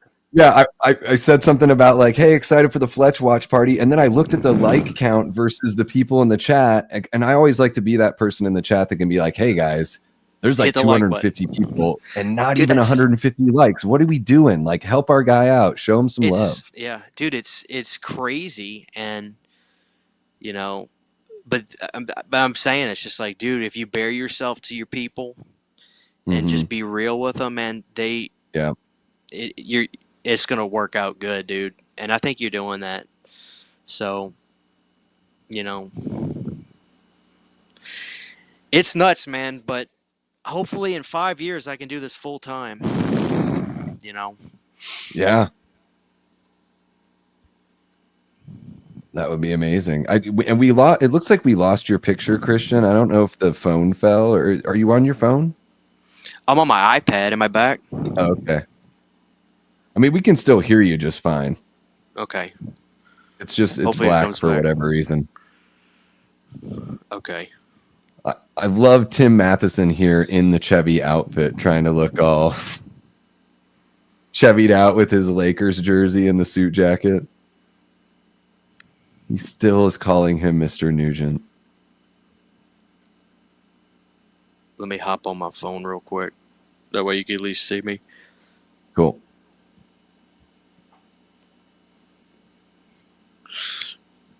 Excuse me.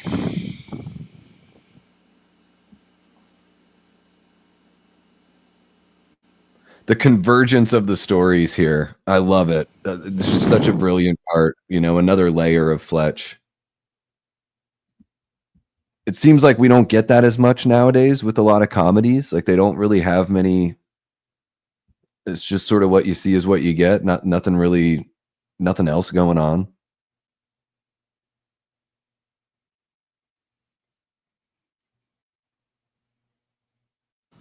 I'm gonna jump in on my phone.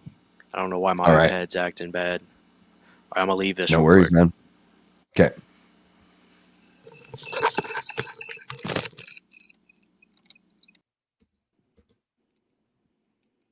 All right. There you are. I'm back.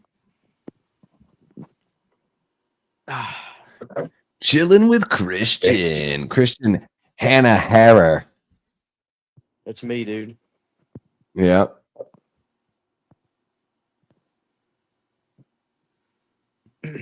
No, what I was saying was, I don't know if my iPad just started. I think my iPad just started to overheat or something. Mm, But what I was saying was, after so many years, dude, with YouTube, it's like, for me, I just started to, for me, I started to learn that if you're gonna do, YouTube, dude, and I'm not saying you do this. I'm just saying for anybody listening too that wants to do it, like YouTube, man, hmm that it's like rudimentary. But dude, honestly, like if you just cannot do anything, you cannot bullshit anything.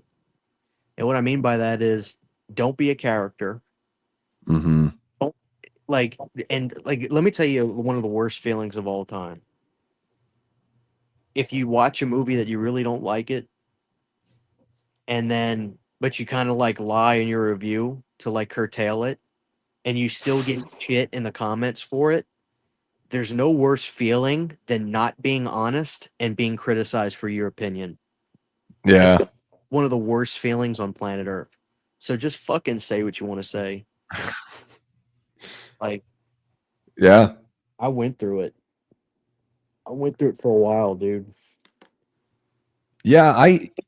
You know, that's like something I always tell the people watching. I'm like, you're always going to get the genuine article. You're always going to get me.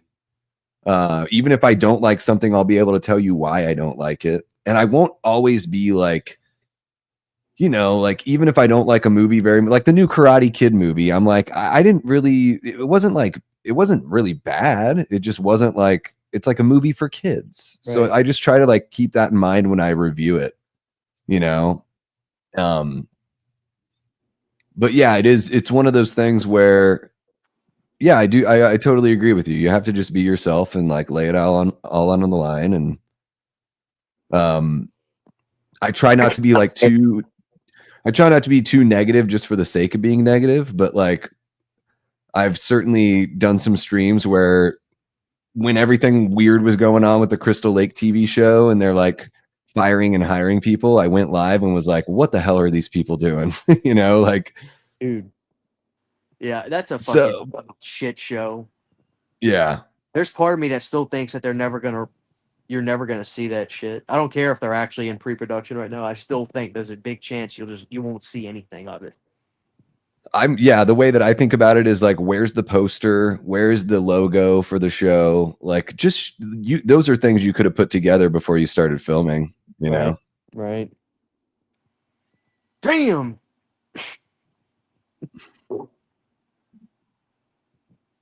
Boom. Joe Don Baker I know. laying out the punches.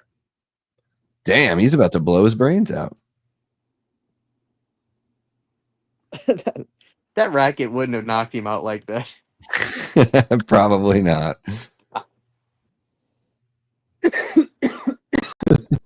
That's a given suit. Damn, look at that Tommy Bahama looking shirt. You ought to get one of them. Yeah.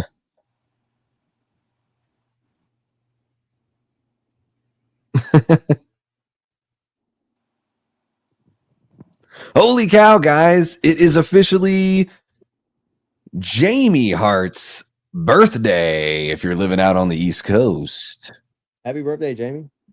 Happy birthday, Jamie. Our very first moderator here on the Davey Deathray channel. And Jamie believed in me when hardly anyone was hanging out. So hell yeah.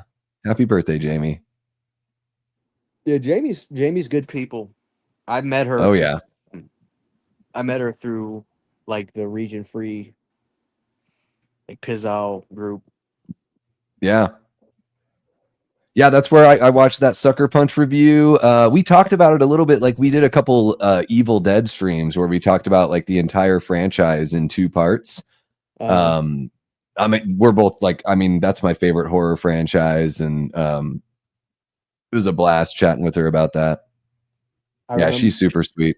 I remember we did it was something about region free we did, and somehow the subject of the Exorcist 2 Heretic came up. Jamie made the mistake of saying she liked it.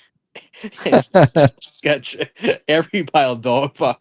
Like there was an audible groan in the room. It was like, oh, it's the funniest thing.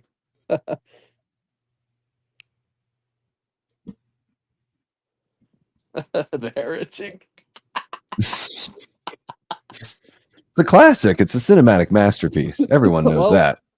I don't know. I may take it over Believer at this point. You know, I haven't even seen Believer because of just the things I've heard about it.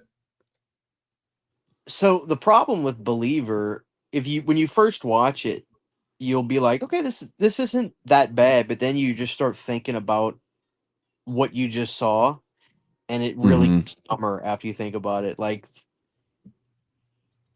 I think I like the Heretic more than Believer, to be Oh, honest. damn. Yeah. Fat Sam, George went.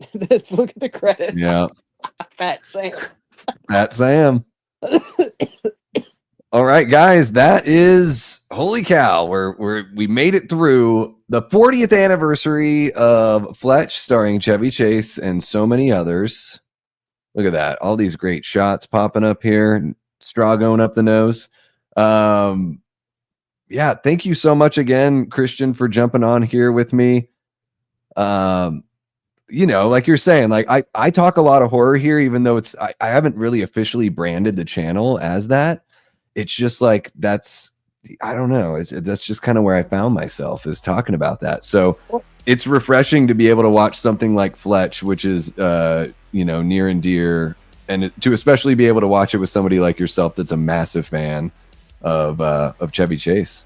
Yeah, dude. I mean, if you ever want to do another one, like I'm totally down. Like if there's ever an anniversary for Funny Farm or whatever, you can hit me up. But no, dude, I really think it's very like, believe me, like horror is a huge part of my life and my channel, quite frankly. But some of my favorite videos I've done, and this is no bullshit, some of my favorite videos I've done of all time were in here, in like the non-horror room, like this room, where I've filmed some of my, I think some of my best videos, where I talk about like peanut butter solution or Oh my god. And guess what, dude? They do good on the channel, but the trick is you got to make your audience, like, you got to excite your audience about it. And when you do that, you'll learn that, guess what? Every other horror fan likes other stuff too. Yes. The problem is you can't just approach it like, okay, guys, come watch this. But, you know, yeah, dude, that's kind of where Planet Dirty was born, in a sense, because I love talking horror. I love everything. But on that show, like, the difference between that, like with Nick, we focus on horror, and it's good to do that. I mean, obviously I'll do the same shenanigans on that show, but on the other side with Planet Dirty, it's like, dude, I think one episode I talked about the Star Wars Episode 1 Pepsi vending machine from 1999 for 37 minutes straight. Like, and I like doing that too. So, but my point is, you know, you can, and doing the live stuff too, you can have a lot more fun with that kind of stuff too. But no, dude, it's, in my humble opinion, it's not a death sentence to brand yourself as a horror channel, because obviously look at channels like Dead Meat, dude. Like, dude's got a mansion doing kill counts. Yeah. Like, you know, but I think it's awesome and healthy, honestly, to be able to not talk about horror every single video, because like I said, dude, it drove me nuts. Yeah, and like I tell people all the time, like in the lives, I'm like I am a massive film fan, just like all movies. It's just like horror and comedy are probably my favorite two, you know, genres, but it's like, man, especially when I was in my 20s, I was watching like whatever I could get, all the classics, all that kind of stuff. Like I just, like, music is my number one love. That's the first kind of art that I fell in love with, where I got goosebumps just like as a little kid listening to music. But film, like it's just right there, right after it, you know. What is like your favorite band? Favorite band? And my favorite band of all time is this band called Lifetime from New Brunswick, New Jersey. They're like a punk rock band. But like if I had to pick, like, it's so tough for me to pick. What's that? I said that I know of.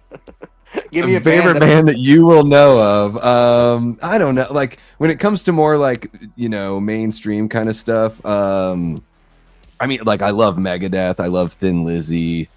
REO Speedwagon, Tears for Fears, like stuff like that. You know, some of my favorites, kind of all over the place. What's the best Megadeth record?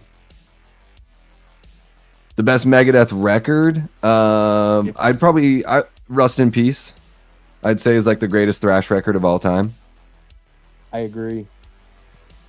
Yeah, I agree. I love like Rust in Peace. Yeah, like Countdown to Extinction was the first one that I listened to and fell in love with, but I think Rust in Peace is like that changed metal forever. That record. I agree. That changed thrash. I think it's Dave singing his best too. Like I love, like on Hangar Yeah. 18, like he's a good singer. You know? Yeah.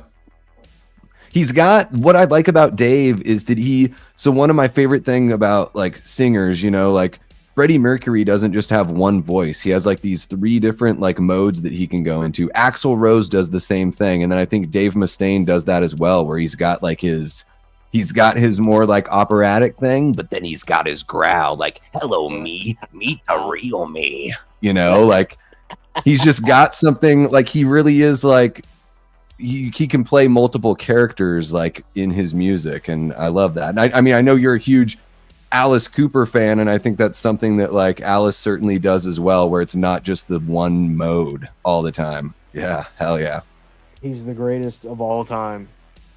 The king. Just, yeah, the theatricality, you know, I love that about like metal and about that era of rock and roll, is that it is a show and it is entertainment, and you're going to be yourself, of course, but also you can be theatrical. Like you're on a stage, you might as well be theatrical. You know, why the fuck not? He's my hero, man. Check this out. My buddy Cody actually sent me this.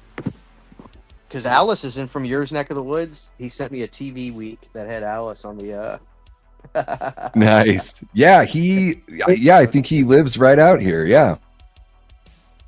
Go find him. Is that this dude who loves movies, Cody? Yeah, that's him right there. There he is. There he is. My favorite band is Thick Elizabeth. Yes, Thin Lizzy. I think Thin Lizzy is like the most underrated rock and roll band, because people might know one of their songs, maybe 2, but they have so many great records. Yeah. Yeah, they're fucking incredible. Yep. All right, well, I don't want to keep you up all night. I mean, I can always go forever, but whatever. I want to be respectful of your time. If the chat's here, we can go for another 10 minutes. Minutes and just talk to the chat. All right. Hell yeah. Guys, let us know if you have any questions or whatever. Aaron Click says Rust in Peace is great from start to finish. Absolutely. I agree. And I'm happy that Metallica kicked out Dave, because we wouldn't have gotten Megadeth without that, you know? And Metallica can't have 2 alpha males, And no. it would have. I really am not the biggest Metallica fan. I don't think they're the best thrash metal band by a country mile, but they are the biggest. Yeah. They are the biggest, Sure. and I respect that. I respect that they definitely are the biggest. Mhm. But I think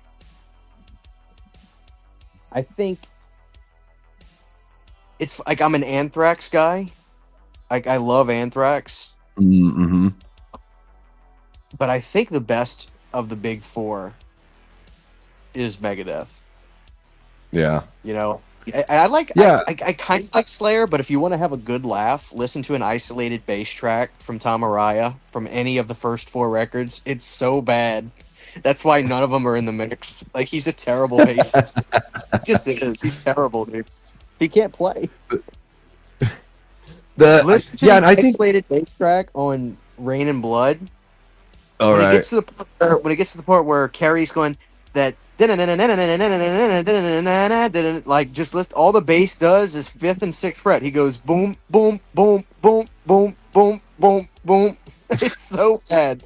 He's not a great bass player. All right, I have it pulled up for later. Yeah, I mean, and that's the thing too, is like, yeah, I think Megadeth is, as far as musicianship and quality of songwriting, and I think that maybe Menza, Ellefson, Mustaine, Yeah. and Marty Friedman. Yeah, Marty Friedman. Yeah, is the greatest thrash metal. It's the greatest thrash metal lineup of all time. 92 Megadeth is the great. Literally, Nick Menza. Like I even think Yeah. Metallica fans will admit this. Lars is not a great drummer. no, He's not. Like he's not a. No. He's a good drummer, but Nick Menza literally can do things that the average person could never dream. The average drummer could never dream of. He's Yeah. probably one of, if not the greatest, besides Dave Lombardo, because I think Dave is the greatest thrash drummer of all time. Menza is it's insane what he could do. Yeah, and I think everything he like, it's the way that things complement each other. Like I love when you hear a band and you're like, oh, the drummer understands what the guitars are trying to do, and vice versa. Like they play into each other really well, and it's not just. Yeah, I think a lot of Lars stuff is just like kind of like a gorilla beating drums when you listen to Lars, you know? Well, it's Like, funny. Like, why are there so many clips and videos of him fucking up today? Like, it really does seem like he's regressed as a drummer. yeah. Well, and I think screwing up riffs and fills. yeah. And there's like some of those songs where they're trying to like write a song and he's like, he plays it off as like, I just don't think the riff is good because he can't play along with the riff. Dude, Some Kind of Monster is not what they thought it was. Like, to me, that whole documentary is Jason Newsted saying, fuck Lars and James, they're nut jobs. Kirk is like the nicest guy on planet Earth. Everybody likes Kirk.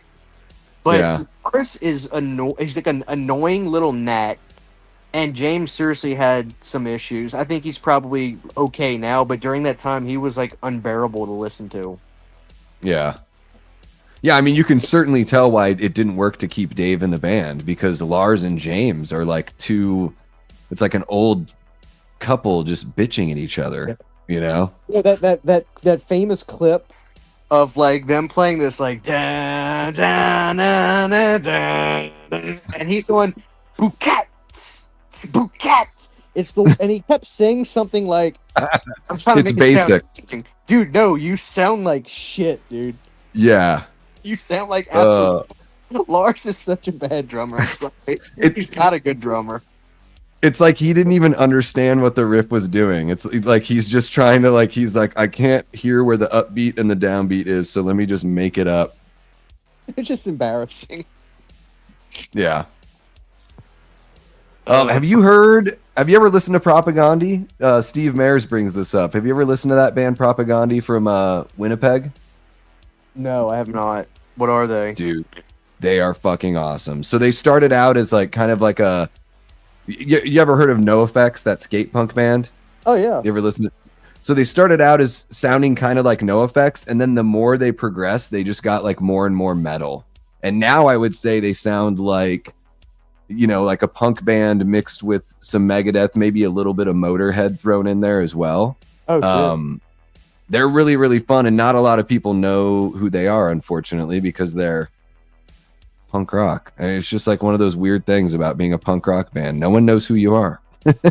Even the best ones out there. I'll send you a couple. I'll send you a track or two or something like that, or an album if you want to give them a listen. Let's see. What else do we got here? Aaron says Metallica's early albums really helped carry their legacy.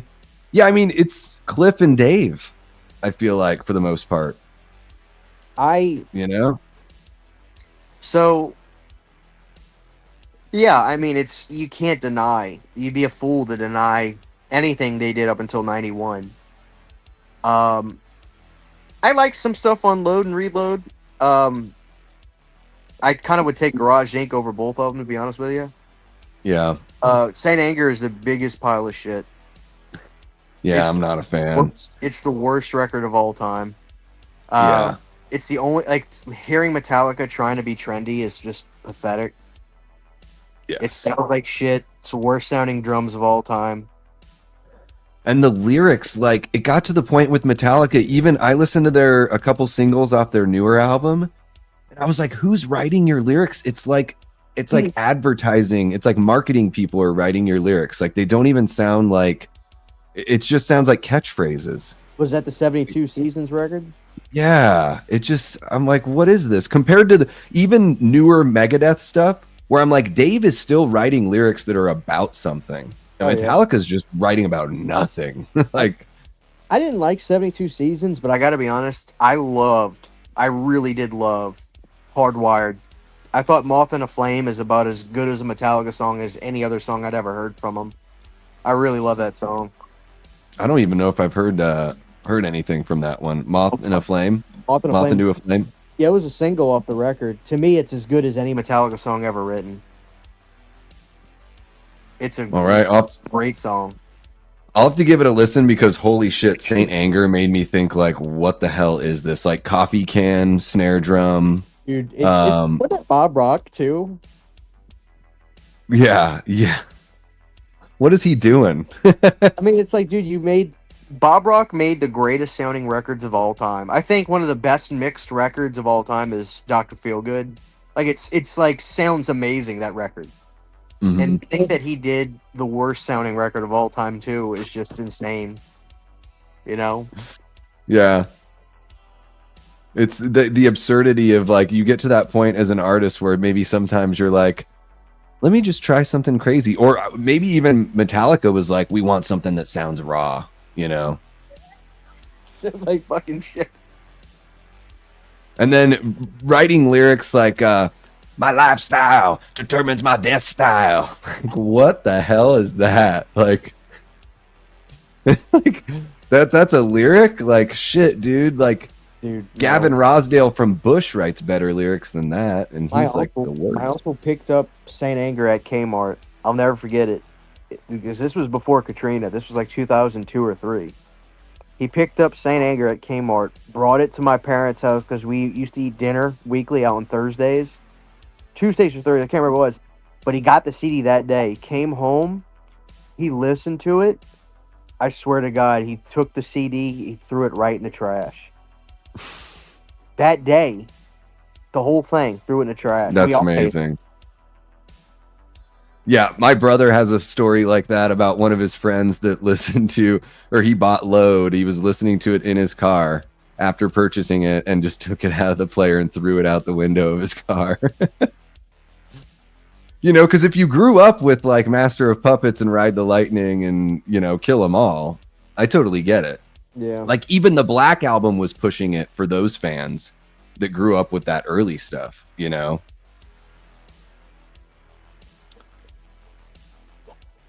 I'm trying to think off Load. I don't even know. I like that Bleeding Me song, but it's such a slow jam. I don't know, like, you know, I don't know if I really like it or if I just like that it was bluesy. I like Until It Sleeps. That's one of my favorites. Oh, that was like that first single, right? But it's a good song. It's really dark. I really like that song. Yeah, it's a little different. But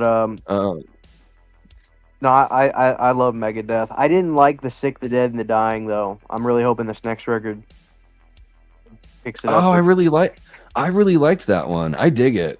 I don't know. Maybe I just needed that aggression. But I dig that one. I don't know how many times you listen to it, but if it's been a while, I tried. Give it another little shot. I tried it a couple of times. I really like Dystopia. Dystopia was, I thought, a phenomenal record, but I wasn't. Mm-hmm. And I really wish he would just get Ellefson back in the band. Like I know Ellefson when I hear him. I wish he would just get him back. I really do. But I don't know if that'll happen though, right? Because wasn't Dave like, I don't know, was he Ellefson, sending inappropriate messages with a fan or something like that? I've listened to a ton of interviews with him. He always has said it was consensual. There was no underage stuff. Blah blah blah. That's not the reason Dave wants me out. Dave used that as the reason to get me out, but he wanted me out because he just wanted to know. He didn't want nobody else having an outside voice. He wanted to be the Dave Mustaine. Mm. Whether that's true or not, Oh, gotcha. But I've watched I've watched Ellefson on Eddie Trunk, and he's always like, "Let's take lie detector tests. Let's go to court if I need to. I've done nothing wrong." So Yeah. I don't know. It's just one of those things. But Yeah, that sucks. I do love Dave's bass playing. I think he is. Yeah, I mean, you can really tell. Yeah. Yeah, definitely a big part of that sound is. I mean, especially Rust in Peace, Countdown to Extinction. I mean, like those two really stand out to me. But I even like, when I was younger, I didn't, maybe like the earlier records I didn't jive with as much. But like the older I get, the more I kind of like that dirtier. I mean, like Peace Sells, I like really dig that. So Far So Good So What. Like I love all that old kind of dirty thrash pre Rust in Peace. Oh, dude, Peace Sells. Who's Buying is top 10 records for me. I love that record. Yeah. Have you been able to see them live before? Nah, they never come anywhere near me, dude. Hey, another reason. Megadeth, They're too busy doing arenas in Europe all the time, I'll tell you what, their home base is here in Phoenix. I saw them at a venue here. It was just like basically this open warehouse. There was probably only like 3,000 people there. It was so intimate and it was amazing. I've been fortunate enough to see them like I think 4 or 5 times by now. Dude, they're awesome. Come on out here, Christian. Pack up your 4 dogs. Pack up the wife. Move on out to the desert and you can watch. Well, I guess we don't have hockey out here, but if you're, you could still go to Vegas and watch the Knights. Phoenix or just Arizona is a Great state. I've visited a couple of times for work, and I did love it.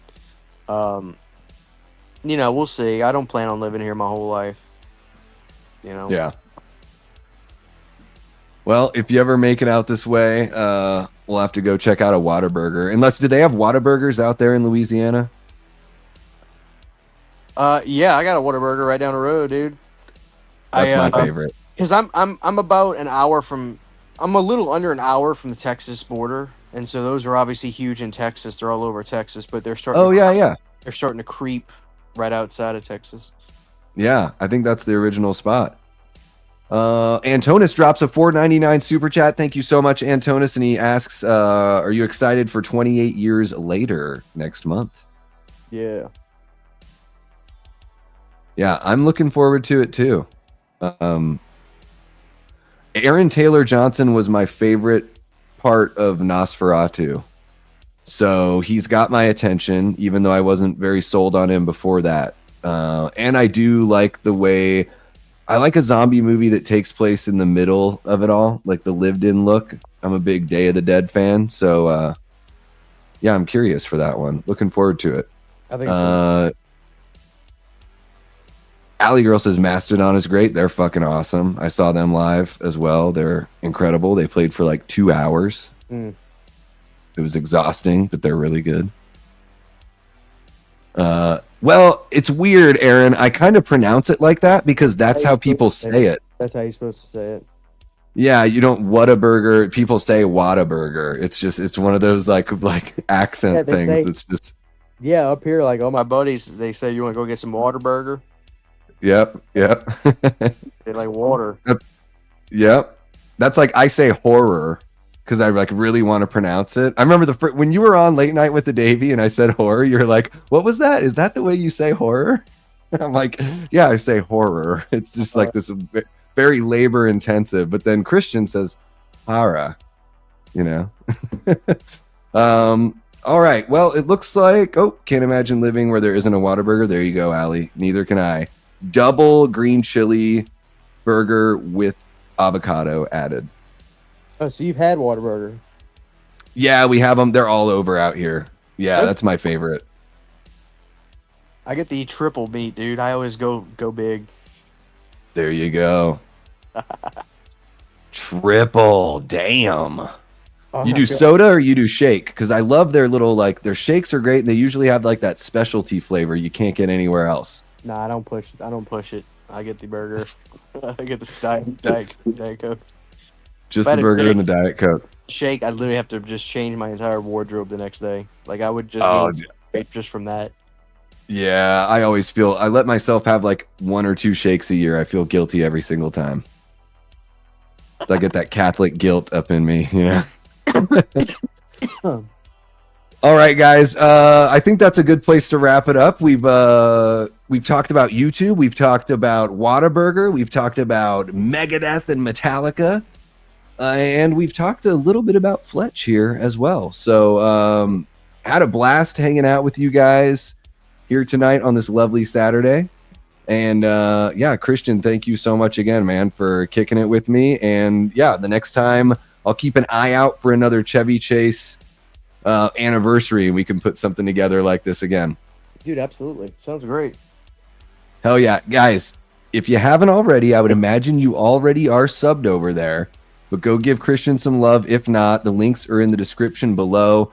I want to thank everybody that's a subscriber, everyone that hopped into the stream, even if this is your first time. Patreon members, thank you guys so much. YouTube channel members, you guys are awesome, all 80 of you. I can't even believe that we have that much of a stronghold. It's incredible.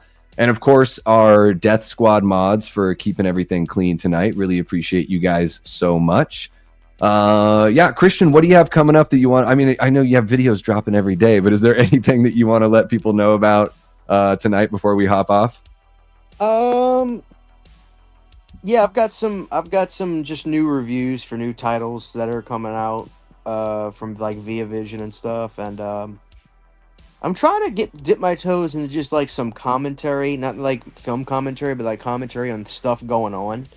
So I'm working in some more videos like that, and I got a big Kino update where I talk about a bunch of movies that they got coming out that a lot of them I just saw for the first time, like Sneakers. Oh, cool. From '92, which is a good movie. Mm-hmm. Just watch that. So stuff like that, stuff like that. Hell yeah. Well, yeah, guys. I got some weird Friday the 13th releases that I got over the last couple weeks too. So. Fuck yeah. Hell yeah, guys. Make sure you're subbed. Notification bells hit. Don't miss anything that Christian's doing. And yeah, we'll have him back on the channel sometime in the near future. Guys, I've got, probably late night with the Davey. I think we're doing a Before Dark episode this Wednesday. Going to have a guest on from the UK. I still need to confirm that. And then a week from today on Saturday, the 7th of June, we're going to have a Movie Punks episode. It's going to be Foz Rotten, myself, Garrett from Born to Be Rad, and Bill Frickenstein from the Ever Scathed. We are going to talk about... why am I blanking on the movie right now? I'm totally having a complete brain fart. This is terrible. We're going to talk about Black Roses, the metal, iconic 80s metal movie. Have you seen that one, Christian? Have you seen Black Yes. Roses? It's got easily as good of a soundtrack as Trick or Treat. Yeah, it's a fun one, man. It is a really fun, like, Satanic Panic movie. Or mine a piece drumming on that too. So one of my favorite drummers. Oh, fuck it. I didn't even know that. I'll have to, I'm going to have to, I've only seen the movie. Sorry, what was that? I got a PhD in Black Roses, dude. It's one of my favorites. Yeah, I'm really pumped to, I've only seen it once, but I'm going to watch it again before the stream. And I'm super pumped because I know that Garrett's a huge fan and Bill's a big fan as well. So it's not going to be a watch party. We're just going to talk about the film and what puts it in that sort of like punk rock sphere of filmmaking. So really looking forward to that. And of course, everyone, if you watch the channel, that I'll be, jumping on unexpectedly at some point. So that is going to wrap it up here for us tonight. Thank you guys again so much for hanging out with us. He's been Christian from Planet CHH. That is an Alice Cooper tattoo. And I've been and will continue being Davey Deathray. Take care, y'all.